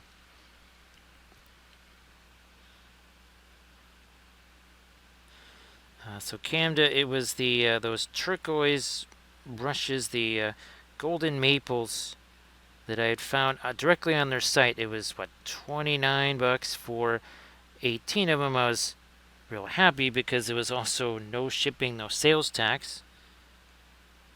But right now on Amazon, they're actually sitting at $21 for the same set of 18. And I'm going to try to snag those later tonight just to... You never know. Now, I wish I already had the other ones here. Needless to say, there's going to be a lot of new brush trials in our upcoming videos for like the next month or so. And also on stream, because on stream is where we do the longevity testing. Right, where's those creature caster brushes that we were using? Yeah. So, as you can see, the creature caster brushes, those got pretty well destroyed.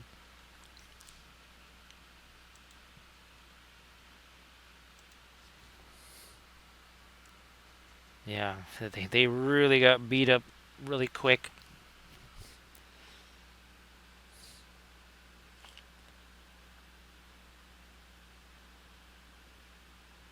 Oh, and let's see, was it the navy gray?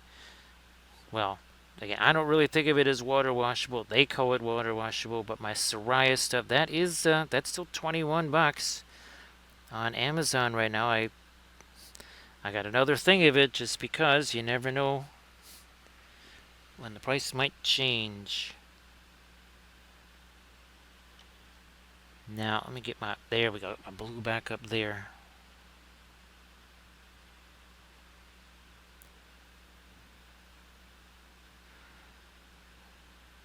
Okay, now I'm feeling like we got that pretty well set here. Maybe a little bit more of the lighter blue extends down a bit further. I don't think our green light does reach the... maybe we will throw a little bit over there. Yeah, we'll throw a little bit there. So yeah, veil fairy, it is weird after obviously, using this type of brush for so long. Now, one thing about these is it could be a way to keep people's fingers off the ferrules. Yeah, it could be a way to do that. Hands off the ferrules. I mean, all kidding aside, in addition to all the other benefits, another benefit is that your hands just will not get quite so tired. Especially if you've been painting in a long session there. So, okay, just throw a little bit more of our lighter green up there, I think.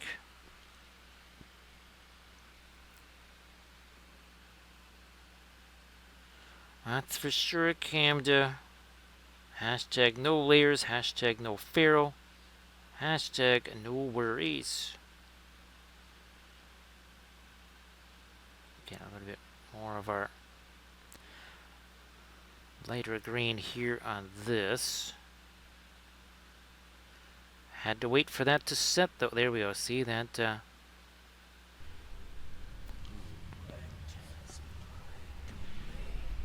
Let's check out Double D Minis. Thanks for the raid, Double D. Appreciate that. Everybody, please give Double D Minis a follow. So, Double D, thank you very much for the raid. Of course, if I know you just finished your stream, but if you wanted to share anything in the chat, please go ahead and do that. Nice to see you there. Everybody, also please give Tomahawk Warrior a follow. So, Tomahawk, if you want to post some of your stuff in the chat as well, please go ahead. So great to see you there, Tommy, and of course, Double D. So Double D again, if you want to share anything in the chat, please go ahead and do that. We're working with the oil paints as usual. This is a Loot Studios figure right here. 2 hours and 3 minutes ago, it had no paint on it. And it was a completely paint-free object. All of this with the oils in the last 2 hours, 3 minutes, and 42 seconds. So again, Tomahawk, Double D, you guys want to share stuff in the chat, that'd be fabulous. Please go ahead and do that. Last night was a very different subject matter. We did 5 Trench Crusade miniatures in, well, like what, 5 hours or so? Yeah, we did a whole big batch of those. Well, that's fantastic, Double D. I hope that it went well. I know sometimes there's, a little bit of mischief that can happen to unexpected things. If you want, again, you want to post any of that, please go ahead, Double D. And again, thank you so much for the raid. I'm just trying to get me a little bit more of my lighter green there. And also, we need that approaching this foot here so that we actually have a cast shadow there, which we're also going to have to darken that down too. Ooh, wait a minute. So where's the... Okay, that's where that needs to hit. So Double D, again, I'm glad that you're doing well. And of course, I'm sure that you had a blast on stream. Hopefully you got a whole bunch of stuff done too.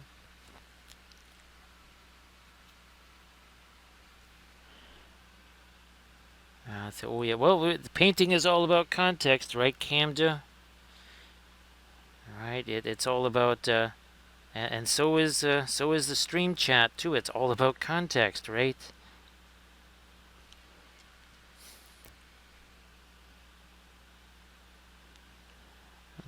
Sure, we'll lighten this up a smidge more, maybe. Come on, there we go. Get some more of our white into that. Because that's even closer to where our light is. It should be picking up some more light along here as well.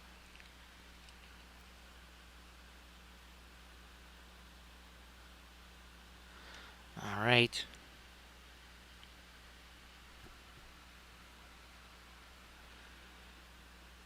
Did I already get some along this here? I sort of did, but this belt over here needs a bit more. Also this cloth right over here, right along that edge.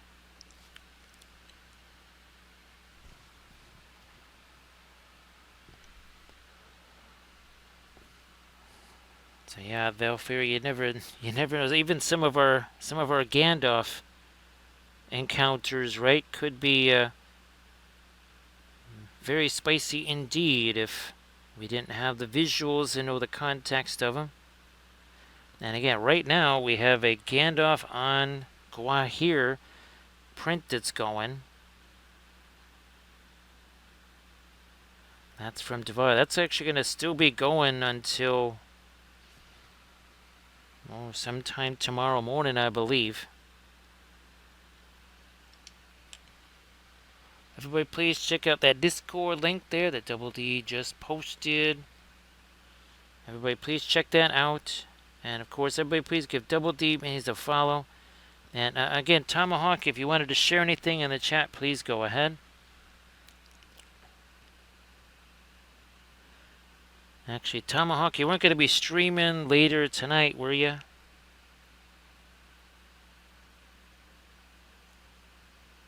We'll keep working that in there.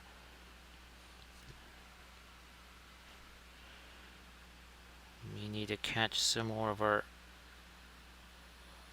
light on some of these other surfaces here. This crazy little bark stuff over here. Maybe a touch more on the hair. I'm also going to darken the hair in a few more places too. Now, Double D, did you try doing that that value study type miniature where it's just one light color, one dark color? And I guess too, did you do any of the color charts? Because those are super helpful.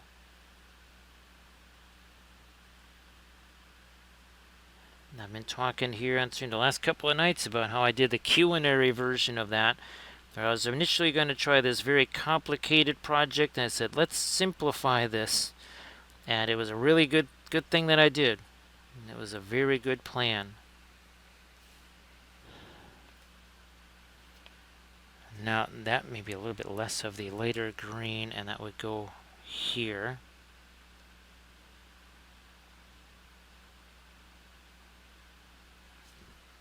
And now let me see if I can bring in, maybe use this.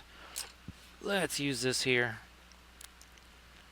Again, trying to get the, well, that stuff really does set very quickly. Let me get more of that out of the brush here.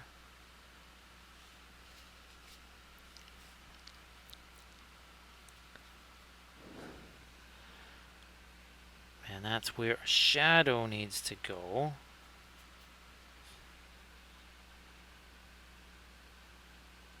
Like this a bit here, and it's got to follow that rocky texture.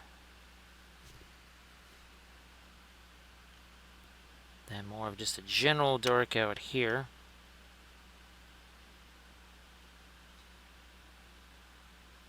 Like you do. That needs something more like this. Here, let me get some of my Terra Rosa color there.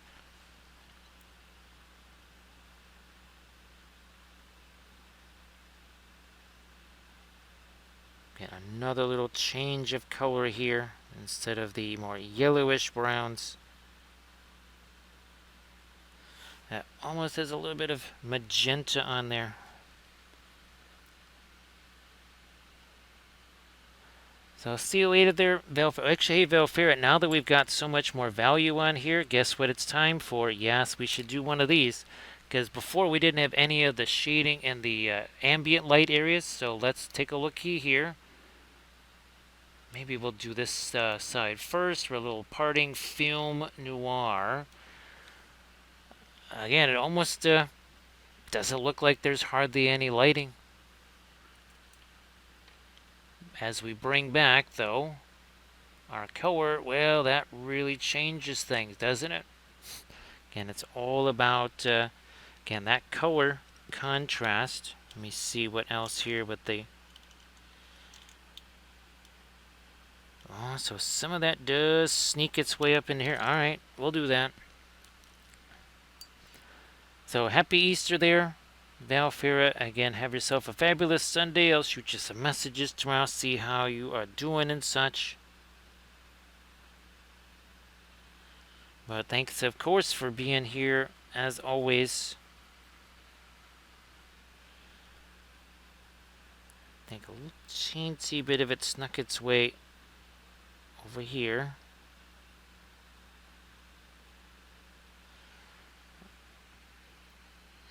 Don't know about there. We'll just, we won't bother messing around with that so much. Nice to see you there, Doji. Yeah, it's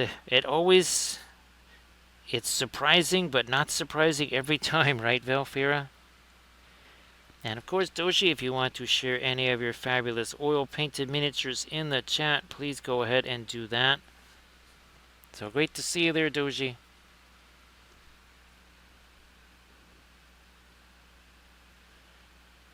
Let me catch a touch more of my lighter green along this. I might still, again, come back with some of the darker stuff as well.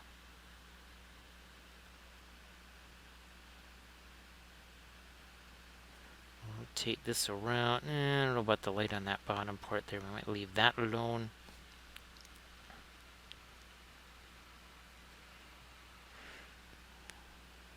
Still could go slightly lighter than this, but for now I'm just gonna let this be the lightest of our source lighting here.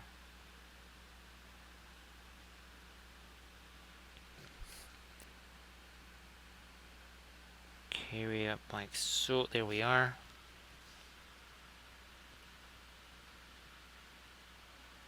Where's my reference again?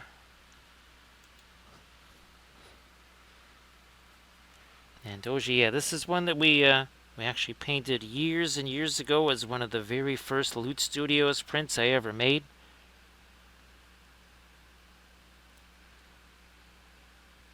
It's definitely going back into the Wayback Machine.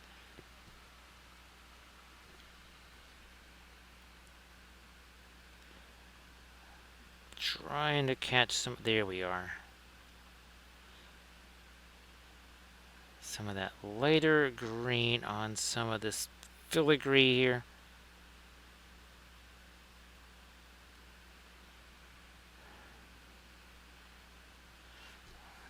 Actually, there's some parts that... oh yeah, here, let's get more of our Mars Yellow Deep.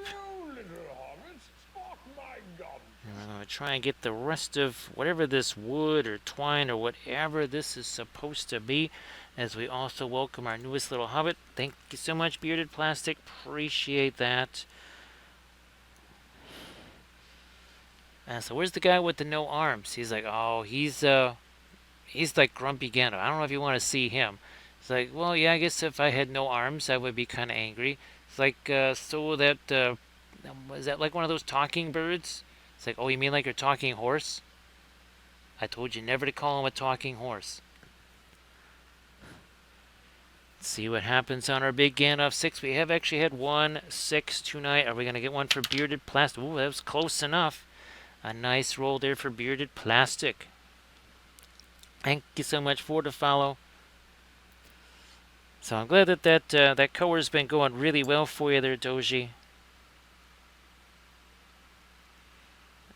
Gonna grab me some of that. Well, not skin tone. Oh, guys, keep breaking this down here. There we are.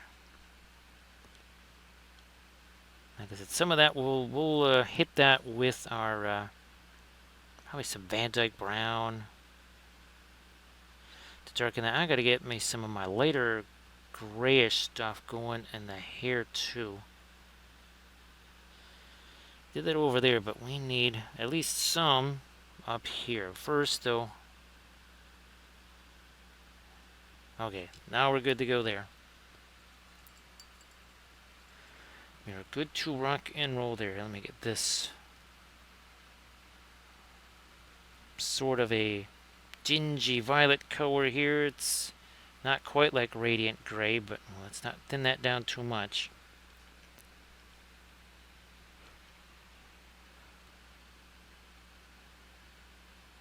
get some of the... Carl, you can go lighter than this, I guess. Thing about making your ambient light stuff too light, well, then your object source light, that's going to struggle a little bit, because just from a visual standpoint,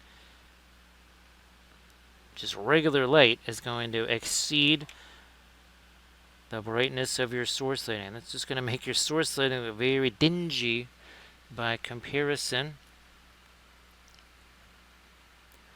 I'm going to chuck some of this fast matte white into that now.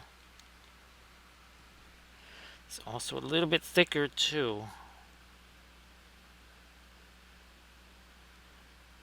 And yeah, where necessary, I can come back in with my darker stuff. Probably, again, Payne's Gray mixed with some of the violet.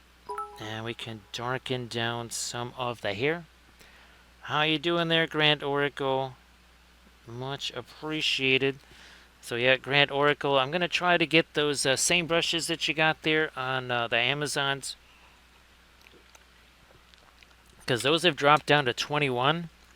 So yeah, I'll try and snag those. Again, I'm not getting them just now, because they'll arrive while I'm away tomorrow. And that's the other thing too, Grand Oracle. I don't know if yours is like overnight delivery, but yeah, those same turquoise handle brushes would be showing up here just in a matter of hours.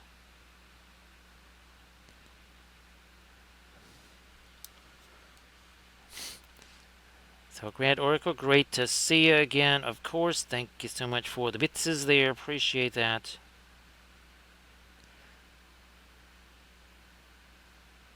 And Grand Oracle, I do have that Gandalf and Guahir printing right now as we speak.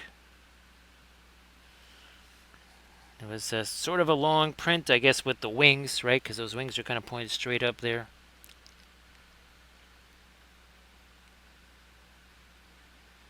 So yeah, I was really surprised. Those are the ones that I got for 29 bucks on the Golden Maple site.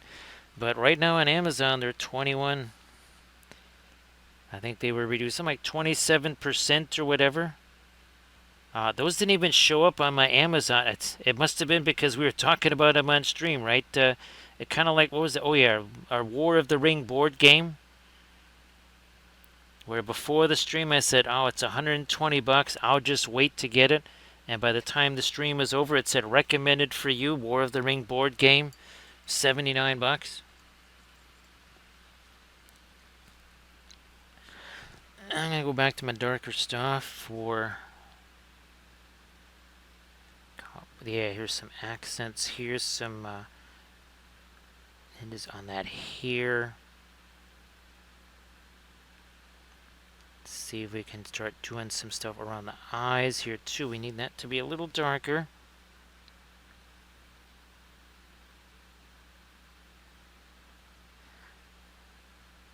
There we go.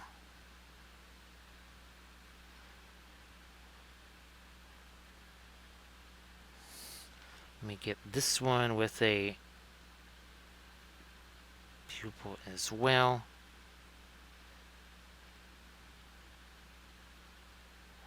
You get a little bit of, yeah, some shading on that upper lip is also.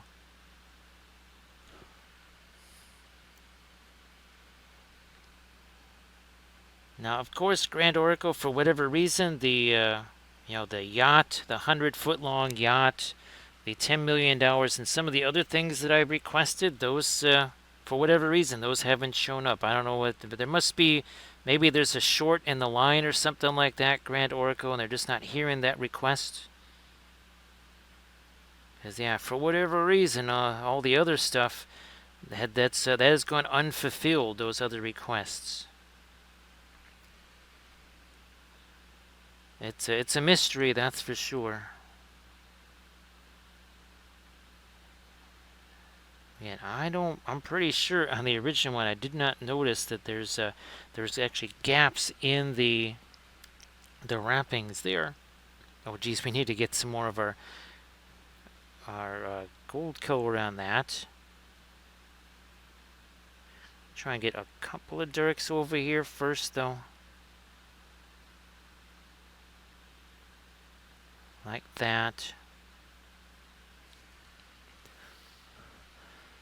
So, yep, this is the old 70. Really, again, this is an old sculpt. This is 75 mil. It's around the same era as that wood nymph, the one that I printed out so huge, and we painted that one up on stream.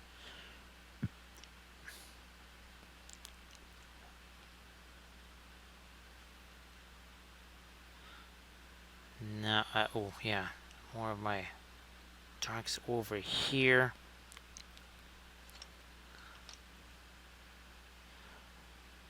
Now that we've added this, we gotta get some more of our ambient light on this stuff right here. So yeah, this is a Loot Studios release from many moons ago, and it was actually painted up on stream. I'm sure I can only imagine just how much different the approach was. Obviously, that one had pre-glaze. We didn't do the darker primer on that. That was many years before we started doing the darker primer technique.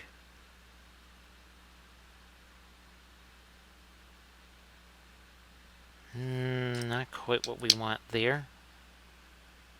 Look at that. It's like we have an eraser.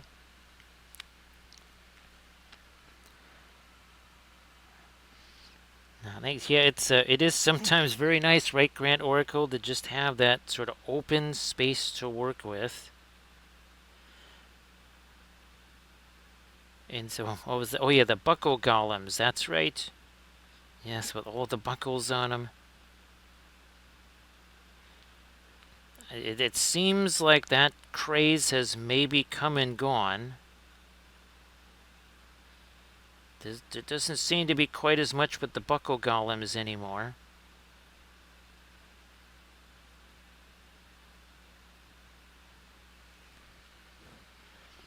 Everybody please check out the Insta link that Camda just shared. Some oil painted miniatures there as well.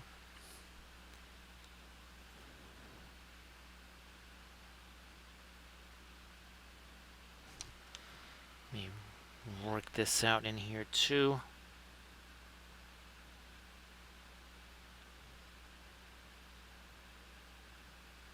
Need to get a little bit more of this. It's almost like a skin tone in a way.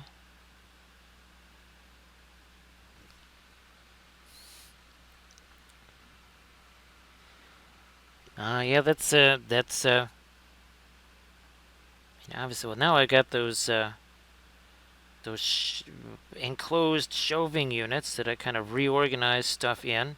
Again, that's been a big campaign here for the last 3-ish weeks or so, is just mass reorganizing of stuff. That is too light, so throw a little bit of the asphaltum in there. There we go.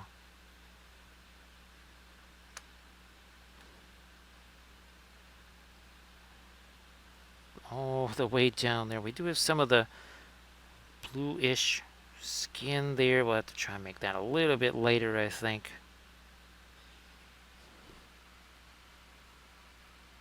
Now I might be able to use some of this over here. There we go. Nope, wrong way.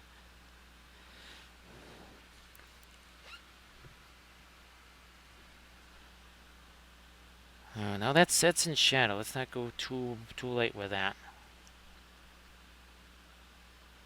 Yeah, we have all kinds of light on stuff down here. Is gonna say, okay, well, how is all this other stuff in shadow down here?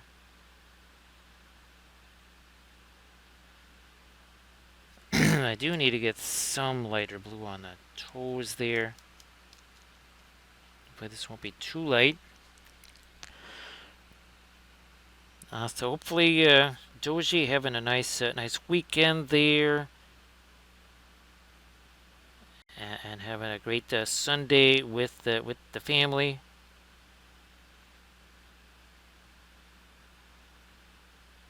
And hopefully folks that are doing the Easter egg type stuff, hopefully you had great success coloring those Easter eggs.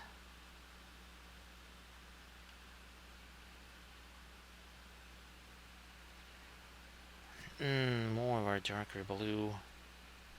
Or at least mid-range blue there. Yeah, that's...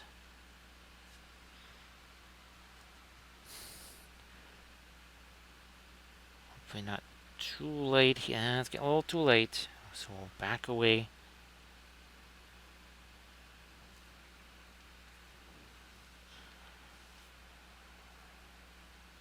Over here, though, maybe some of our lighter blue on the skin. But we need that little bit of a barrier here. It's the light, then a little bit of dark, and then the light. Now this over here, I don't think that's catching any light. Nope, so... take this, we're just gonna do some smoothing here. Well, let's see, we're 2.5 hours in. Brushstroke maintenance is fine, and at this point 2.5 hours in. This is where we kind of go in and say, okay, I'm just going to remove some of the paint here, and what that has a tendency to do is also get rid of brushstrokes. Yeah, okay, I can see that, Doji. Well, again, I hope that it's all been very fun.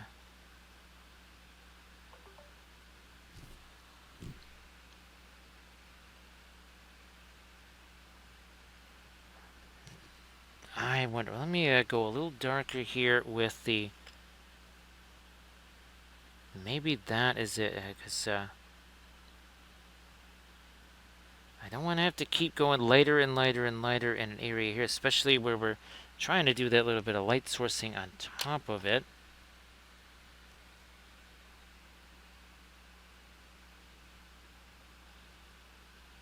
At Camden, we had almost 2 simultaneous raids. We had Painting Badly, and we had Dr. Rhino come in.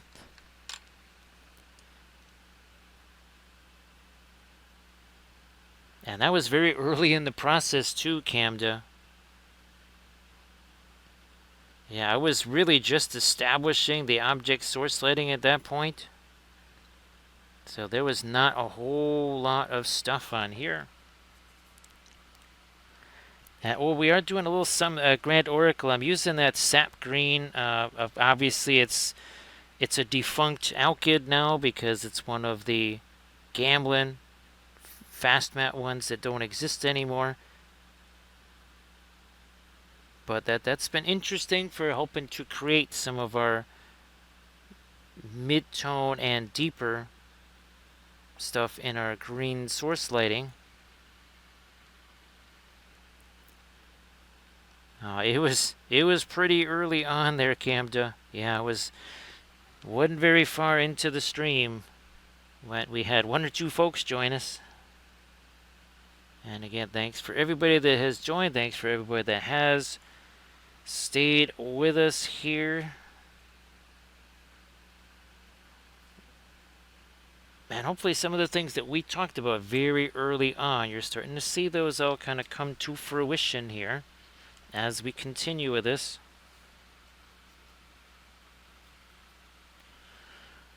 Much darker green for a few of these folds here. I'm going to do this one too.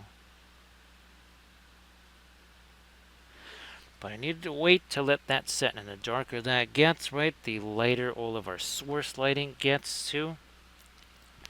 Well, AD, I know it's getting to be late over there, and again, yeah, I'm glad that that's going to work out for you. I know that it is, it's a bit nerve-wracking.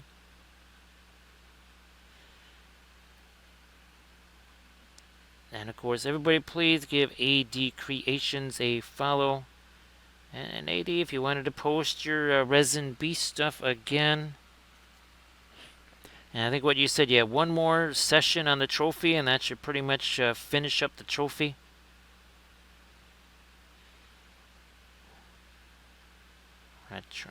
Wait a minute here. 1 second. Darken that up too.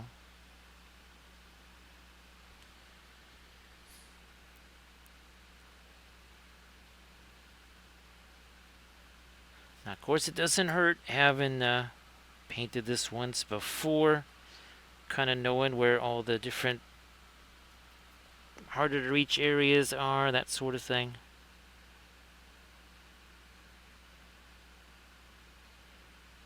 Starting that, and a touch of some mid-tone object source lighting green here. In a few of these spots. Nice to see you there, Recoil. Everybody, please give Recoil 13 a follow. And of course, Recoil, if you want to share some of your fabulous basing articles in the chat, please do that. So Recoil, some of the first of the cupcakes was distributed today to the neighbors. Tomorrow, well, later today, actually in about 12 hours or so, we'll be having the family eating some of those. Because what is it, 104 here? So yeah, probably about 12 hours from now, there will be people eating those.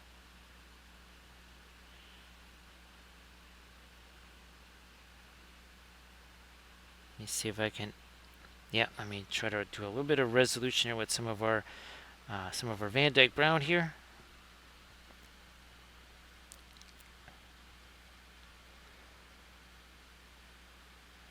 So Grand Oracle, the nice thing about this sap green is that it's basically like a warm version of phthalo green. So it's very translucent and kind of has that intensity to it. I'll have to get the Griffin stuff there, Grand Oracle, and we'll have to see if it's a similar. I'm sure it'll probably be pretty close. Nice to see you there, Mom. So happy Easter there, Mom. And of course, yeah, Recoil a little bit later in the stream. The opening bounce there between the Doggies and the Saints is going to happen.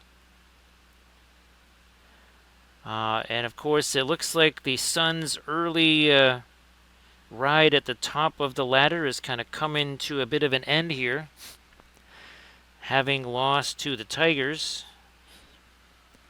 So yeah, we didn't think it was going to be lasting super long. It lasted even less long than I thought it was going to.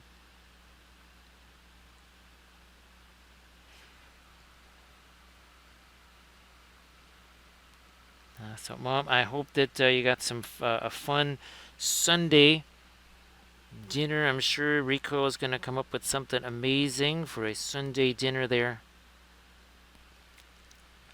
Everybody, please check out that Insta link that Recoil just shared, and please give Recoil 13 a follow. You know what we got to do? We have to do something down here. It's not the easiest to reach here. Even if this gets a little too light with this, I can always drop that down again by adding a little bit of Van Dyke Brown glaze to it. We could do that too.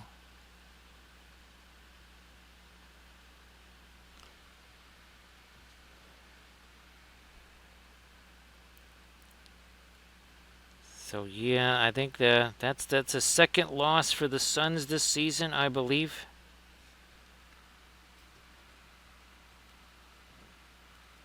So the folks up there and what was their stadium?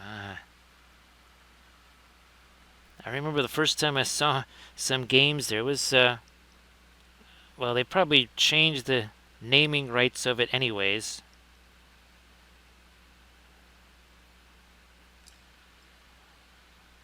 So see you later there, Doji. Again, have yourself a fabulous Sunday. Appreciate you being here, of course.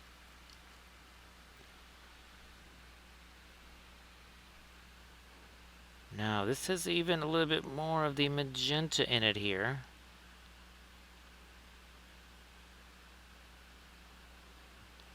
I don't want to lighten this up too much, right? Because that little bit of that little shadow zone in there, that's what makes this look like source lighting. So we can't overpower that little shadow zone there.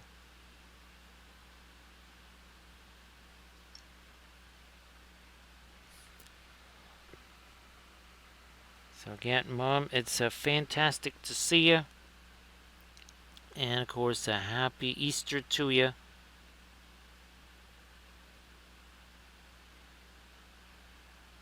Now that really, should probably get more of the, might get some of the Indian yellow. Mix that with maybe our Terra Rosa. Happy Easter there, surface tension. And of course, surface tension, I'm sure it's a very gray Easter, the way it should be in Welshlandia. And of course, surface tension, please share your oil painted miniatures in the chat. That would be fabulous.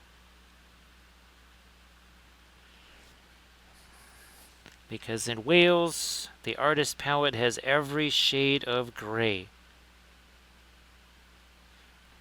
It's the only place on the planet where you will find cadmium gray. Let's try it. That's a little bit more of an orangey look to it, even on the fabric here.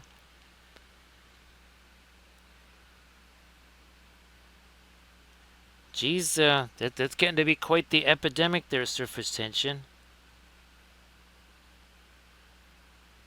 No need to worry about that here. So if you are interested in tornadoes and hail the size of softballs or something like that, you can just wander over here. I'm guessing there's not too many hailstorms in Welshlandia.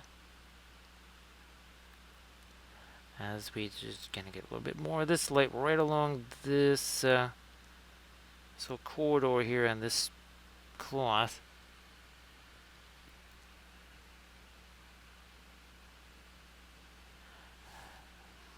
Possibly, now let me do something lighter here first before we mess around with the cloth. And I might also come back and do some darker things here. Let me get this white here. So Grant Oracle, I've been using the titanium white from the Paul Rubens set. Now, of course, Camden had found a place to get the individual Paul Rubens colors.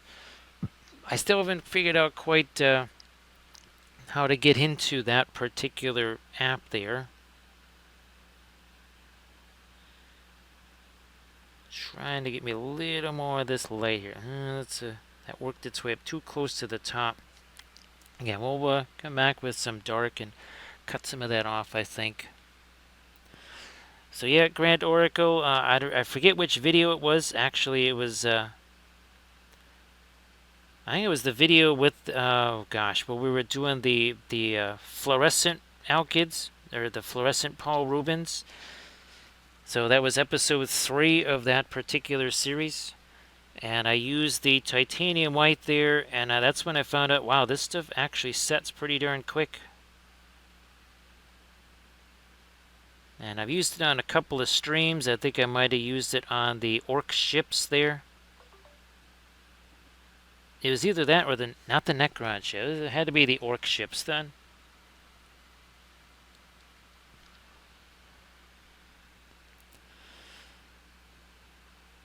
Camden, just like I was wishing that I had bought a bunch of the quinacridone golden brown.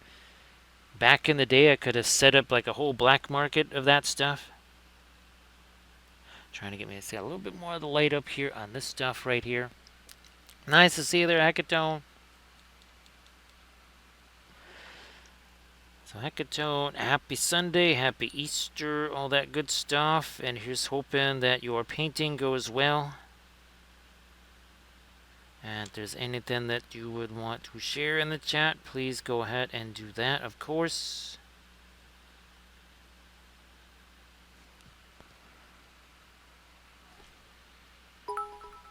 Thanks, Surface Tension. Appreciate that. I'll try and get our something more in the coins over here. Thank you so much, Surface Tension. Appreciate that.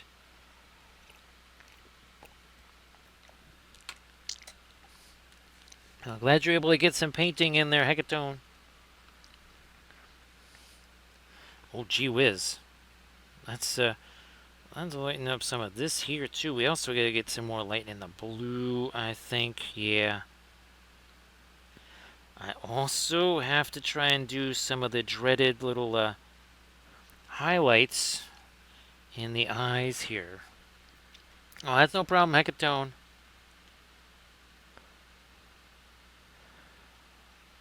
Actually, Grant Oracle, well, we love using the fluorescence for things that aren't necessarily object source lighting, right? Some of the fluorescent, even for things, okay, you take the fluorescent violet or something like that, mix that up with the Indian yellow, and you're going to get yourself quite the vibrant gold color for sure. So again, Hecatone, great to see you.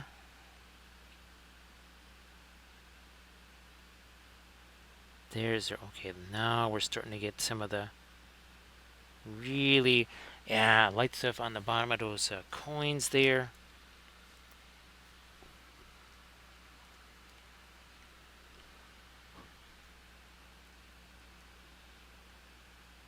Do we have our light there? Yeah, a little bit more of our light right there.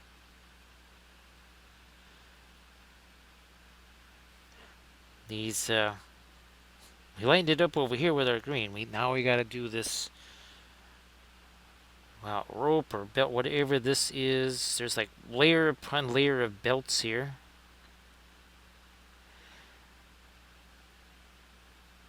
The lighter we get that edge, the one that's going to stand out and drop the other stuff more towards the backdrop there. And this does have a little bit, there is a little bit of a yellow tint to this.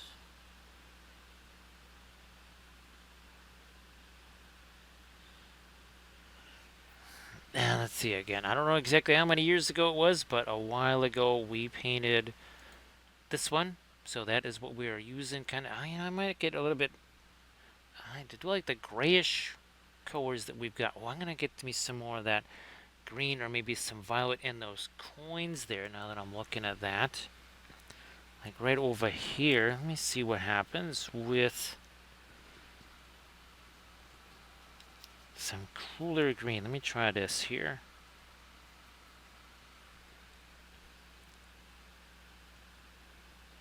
Just show me a little of that over here.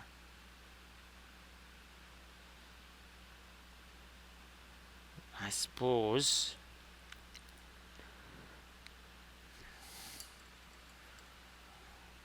Do I still have enough of my white over here? Yeah, I'm going to start breaking this down. I'm going to start really put some heavy duty light in here because nowhere have we actually had any kind of weight.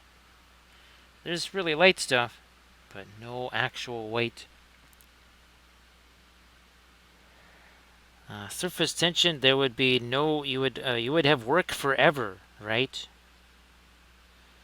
You would have work forever establishing buckles all across. I mean, because, yeah, why have fabric when you can have buckles, right? Surface tension.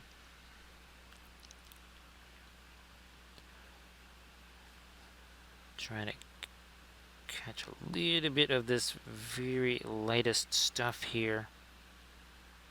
It's closest to our little lanterns, so might as well make it a little lighter and maybe even a bit of a light source in there too.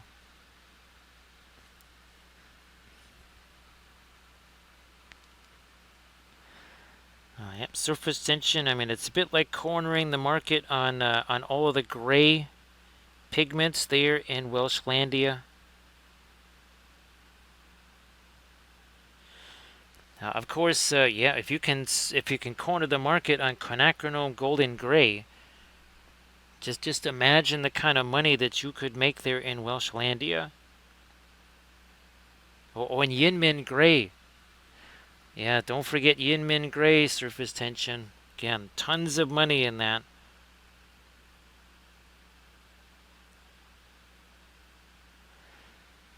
So surface tension, I'll have to shoot you I did again create, I have some stickers coming with the, if you recall, the scale ale thing that you did. I had to remove, obviously, that little, the beer glass there to try and make it into a circular sticker and then make it into a label for a glass. Oh, yeah, ooh, that's a nice expensive one there too, surface tension, that lapis lazuli.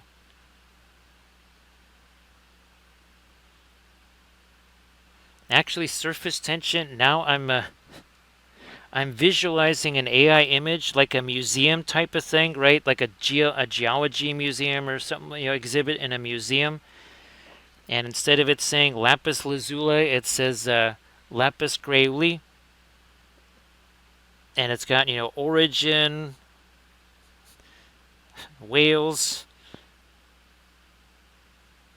So suddenly I'm just visualizing that hilarity.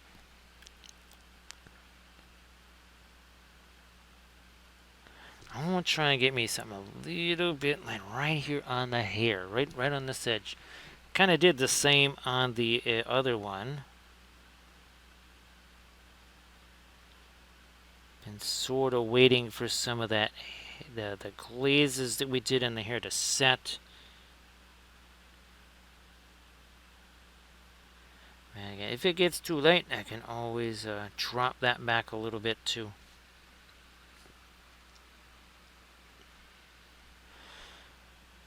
Over here on the eye, can I spy with my little eye. I want to do that little, there it is, boom. There we go. See, we got that little light. I'll try doing this one. Okay, we got that one too. All right.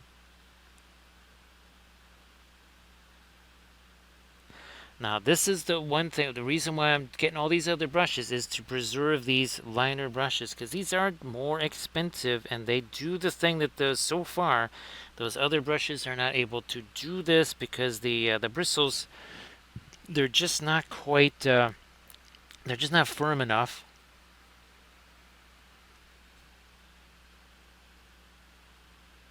Oh, here we go, some lighter stuff on the birdie here. Yeah, out on his tail. Like that.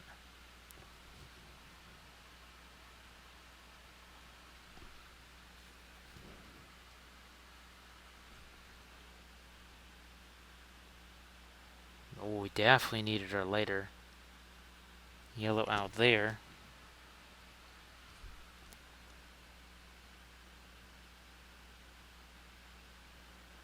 Come on, a little bit more on his tail. There we are. Also, maybe touch that under here.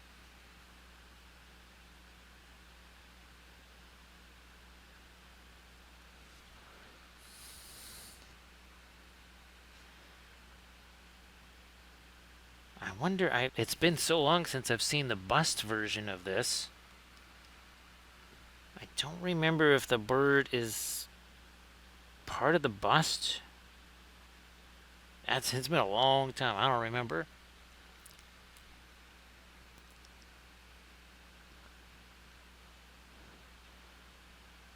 Fine. What are we doing on this? These wrappings right here. We're getting a little bit of our light along there too.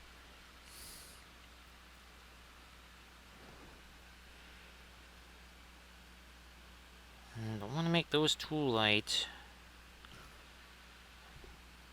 And this filigree, speaking of light, I think I will make some of this lighter here.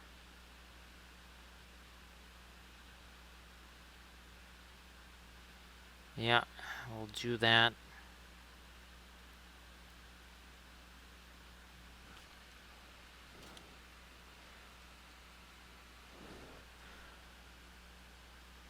Yeah, I think we need something along this right here, that top edge. And There's a little bit of a design in here, Tones. Could be a little suggestion of that in here. Now, on this stuff all the way up here, now I got my fingers supported. There's this, there's a stitching up here. That went a little bit astray. That is fine. I'll just take some of this darker Van Dyke brown over here.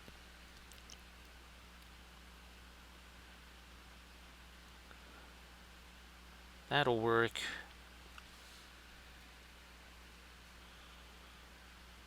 Let me see, so where are we at? So 2 hours and 52 minutes ago, this was a paint-free object.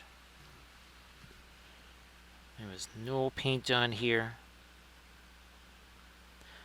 The Badger Stynylrez Ebony Flash Primer. Just brushed it on. No zenithal or anything like that.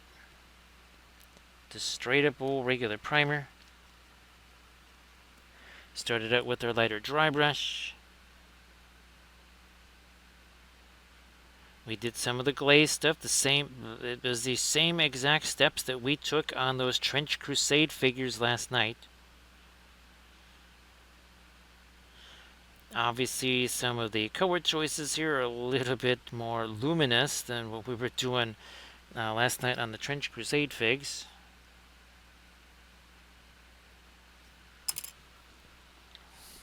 But as far as what we did, there's really no difference between these. Now, where's the one that had some source lighting on it? Here's it. This guy.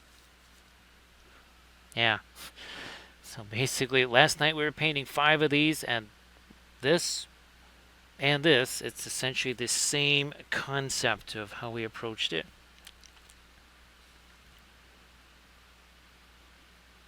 Hey there, Zelica. How you doing? Everybody, please give Zelica a follow. And of course, Zelica, why don't you post some stuff in the chat? So, boss, yeah, these little lights over here, you can get these on Amazon. There's all different kinds. Oh, look at this one, right? So this one is kind of a yellow, or this one's the orange. Yeah, there we go. That's a nice orange light right there. So here, let me, so you can see how, look at that. That's how it casts a nice orange light there. So there's all different kinds of these lights, and again, they're just on Amazon. You just LED, little tiny LED, I think party lights, also referred to as what are they? The balloon lights. Yes, that one you just saw there. That's more of a balloon light.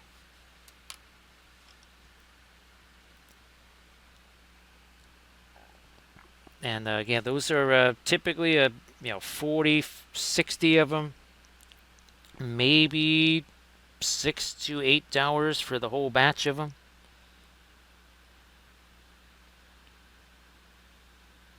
So not very expensive at all.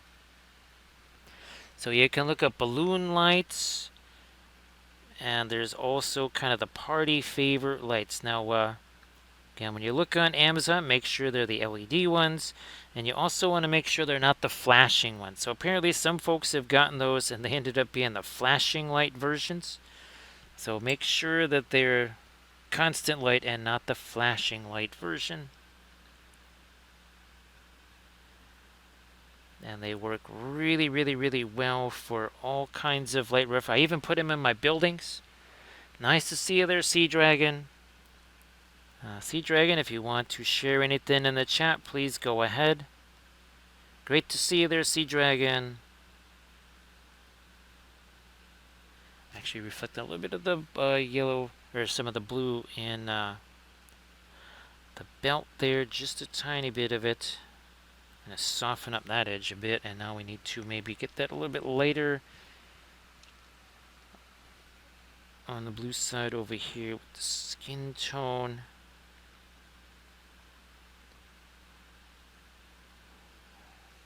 Yeah, a little bit more over here. No problem there, boss. Again, they work really well for all kinds of different lighting situations, and You can see here we did a green and orange lighting, and of course it's very handy to have an orange light to shine on this and figure out where is that light going to go, and then the same thing with the green here, where is that going to end up.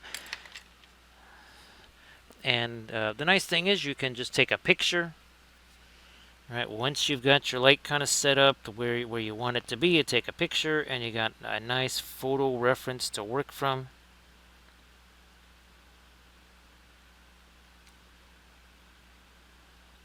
Kind of soften up some of the bluish skin tone there. Maybe even lighten it a little bit. Yeah, we can make that a little bit lighter over here on this side too, perhaps.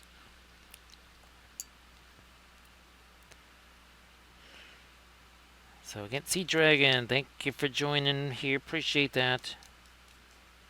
And of course, happy Sunday. That the staff is getting in the way a little bit, but this does need to be lighter because technically this area should catch more light than that side. The angle of the head and such, yeah, this should actually catch a little more light. So we're doing that now. Some of our blue, and we're using it's not Severus blue, by the way. This is the sky blue, I think it is, from the Paul Rubens set.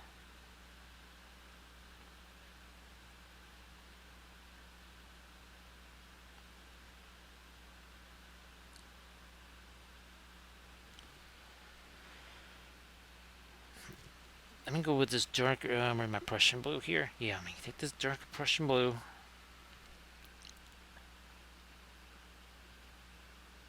There we go. Yeah, we lost a little bit of the dark in between the fingers there. Well, Zelica, I know we added, let's see, how many of the Paul Rubens alkyds there, Camda? Was it 50? Yeah, we added 50 of the Paul Rubens. There's no choice there. You can't just get one color or two. You basically have to get the sets. And of course, I wanted to get the full batch because that's what other people would be getting. I obviously have things like the interference colors and that sort of stuff that and the fluorescent oils. Again, a lot of folks maybe don't have those. But even if you were to total up all of those, maybe I don't know, maybe those, let's see, those 50. If you were to basically every tube of oil paint I have here, even the repeats, I can't imagine I would even have 100. I think if you were to total up every single tube of paint again, including all the repeats, it would maybe be 87 or something.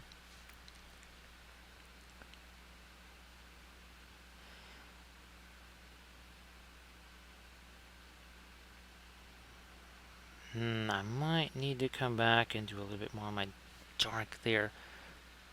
So thank you so much, Mom, for the Easter wishes, Elva. We'll be getting you some official Easter images.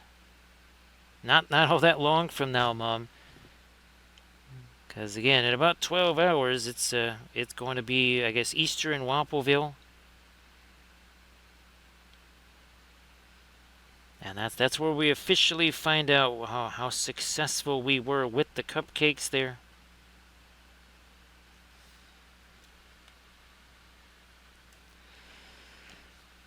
Camda, there's definitely a few. It would be fun to be able to create a few colors, well, like radiant gray.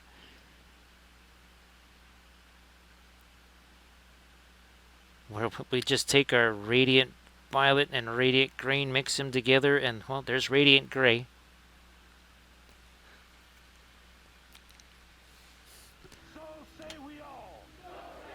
Thanks, Mom. Appreciate that. That is 25 months worth. Thank you so much, Mom. Appreciate that.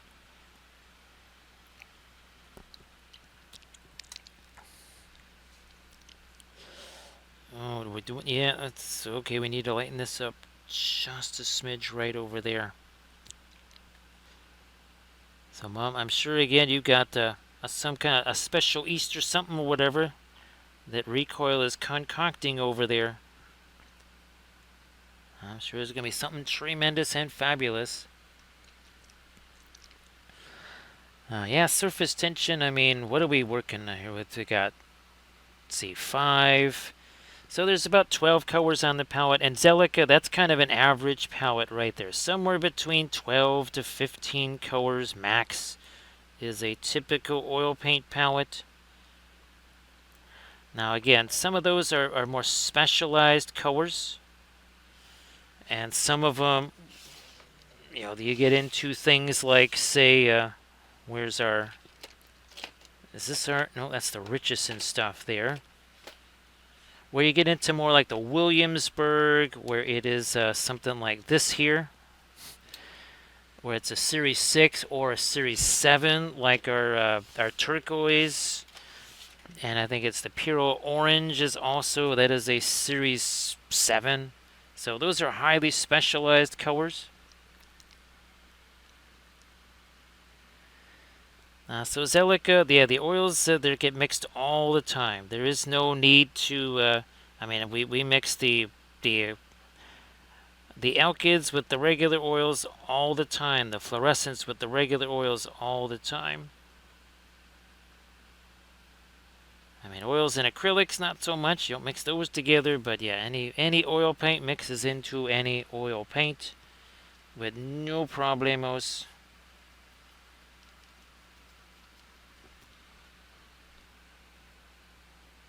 Yeah, I very rarely am using just one brand of paint, even within brands.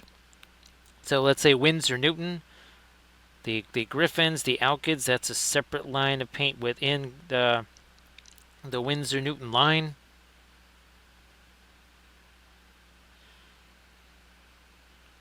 I would... Ooh, wait a minute, let me... Let's consult the oracle of the flashlight, shall we? I was right, that is mostly in shadow there. Wait a minute, is there a little something there? We did get our green up there, okay.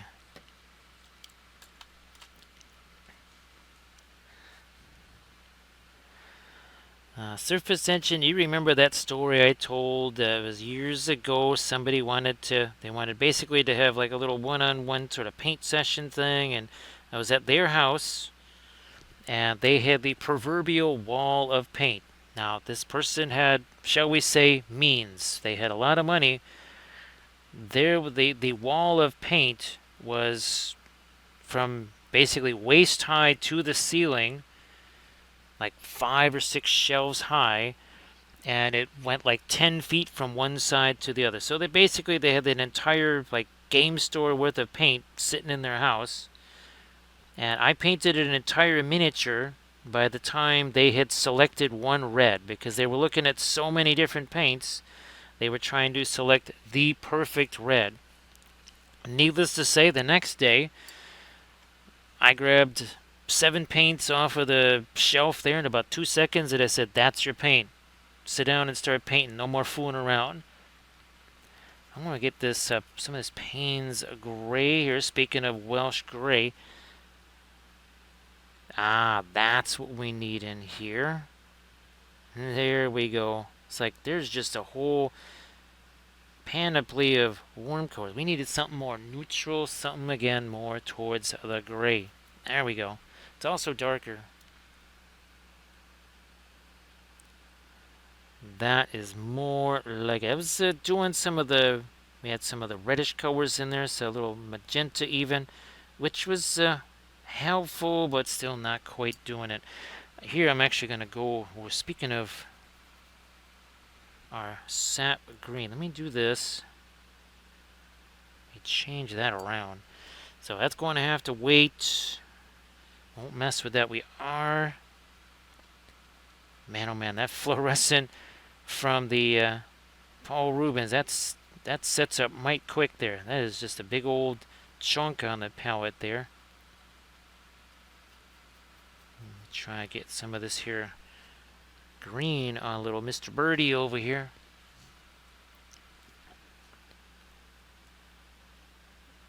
Like there. turn him around. I know we got some of that over here, but I'm going to try to... Color goes somewhere, must go everywhere, right? Even on a little birdie.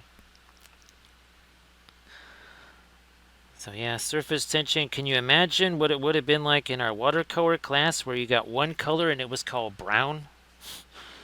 Yeah, that was it. You got one color. It was named Van Dyke Brown.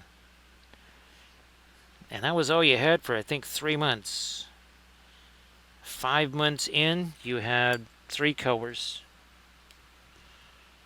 It wasn't until practically the last minute that you were working with the so-called full palette. Now let me get... I think we can get some of the lighter stuff here on these wrappings. Now, finally, yeah. Just had to wait for that paint to set.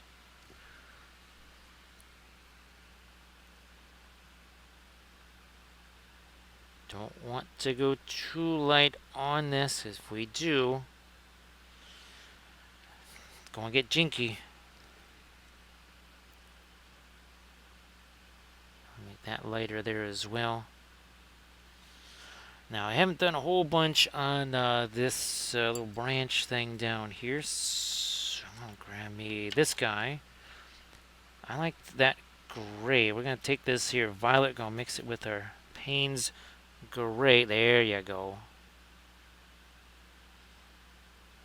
That's what we needed here. We're not trying to make it look like stone. We're just trying to make it have a little something more interesting. Now, here's some more of that violet. A grayish violet, a perfect highlight for, you know, that's some kind of probably deadfall on the ground here. So why would it be, yeah, it's not going to be that brown, that super bright brown color that people think wood is when it's in a Home Depot and it's been sanded and stained. Okay, yeah, it'll be brown. That nice golden brown color or whatever that everybody thinks wood is, which it is not.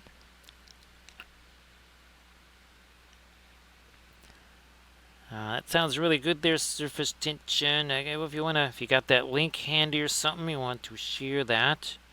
That'd be cool for folks to see.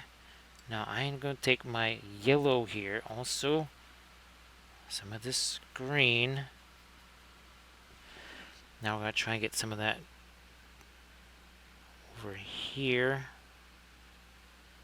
And then I might take some of my phthalo green and cool some of that down. Whoops, that got a little... Shouldn't be that much of it over there.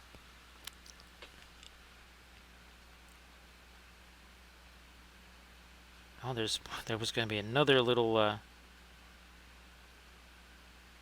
Oh, yeah, how did we miss some of our source light over here?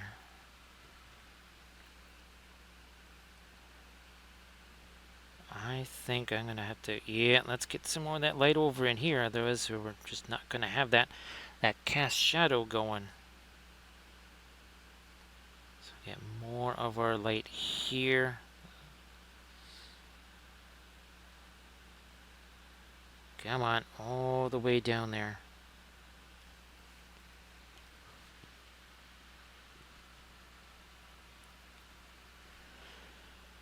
All right. Yep, there too.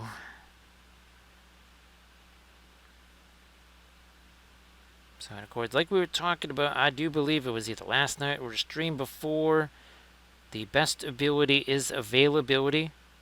It can be the finest oil paint or whatever brush in the world. If you can't get it, or if it costs too much money to get your paws on it, then it's not going to be that fantastic.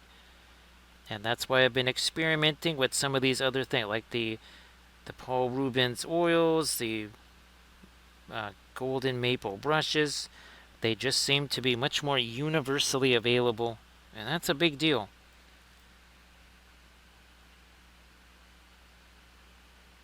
Once again here, let me get a little bit of the green. Oh, that's too much. We've got ourselves a blending brush to get rid of some of that.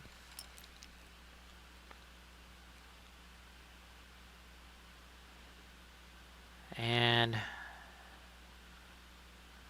there. So like we joke about our radiant gray all the time. What is radiant gray? It's radiant green mixed with radiant violet. So it would be this here mixed with this over here. Green and violet make gray. To be spending a whole bunch of your valuable money on, well, gray paint, unless you live in Welshlandia where all of the colors are gray, that doesn't make a whole lot of sense.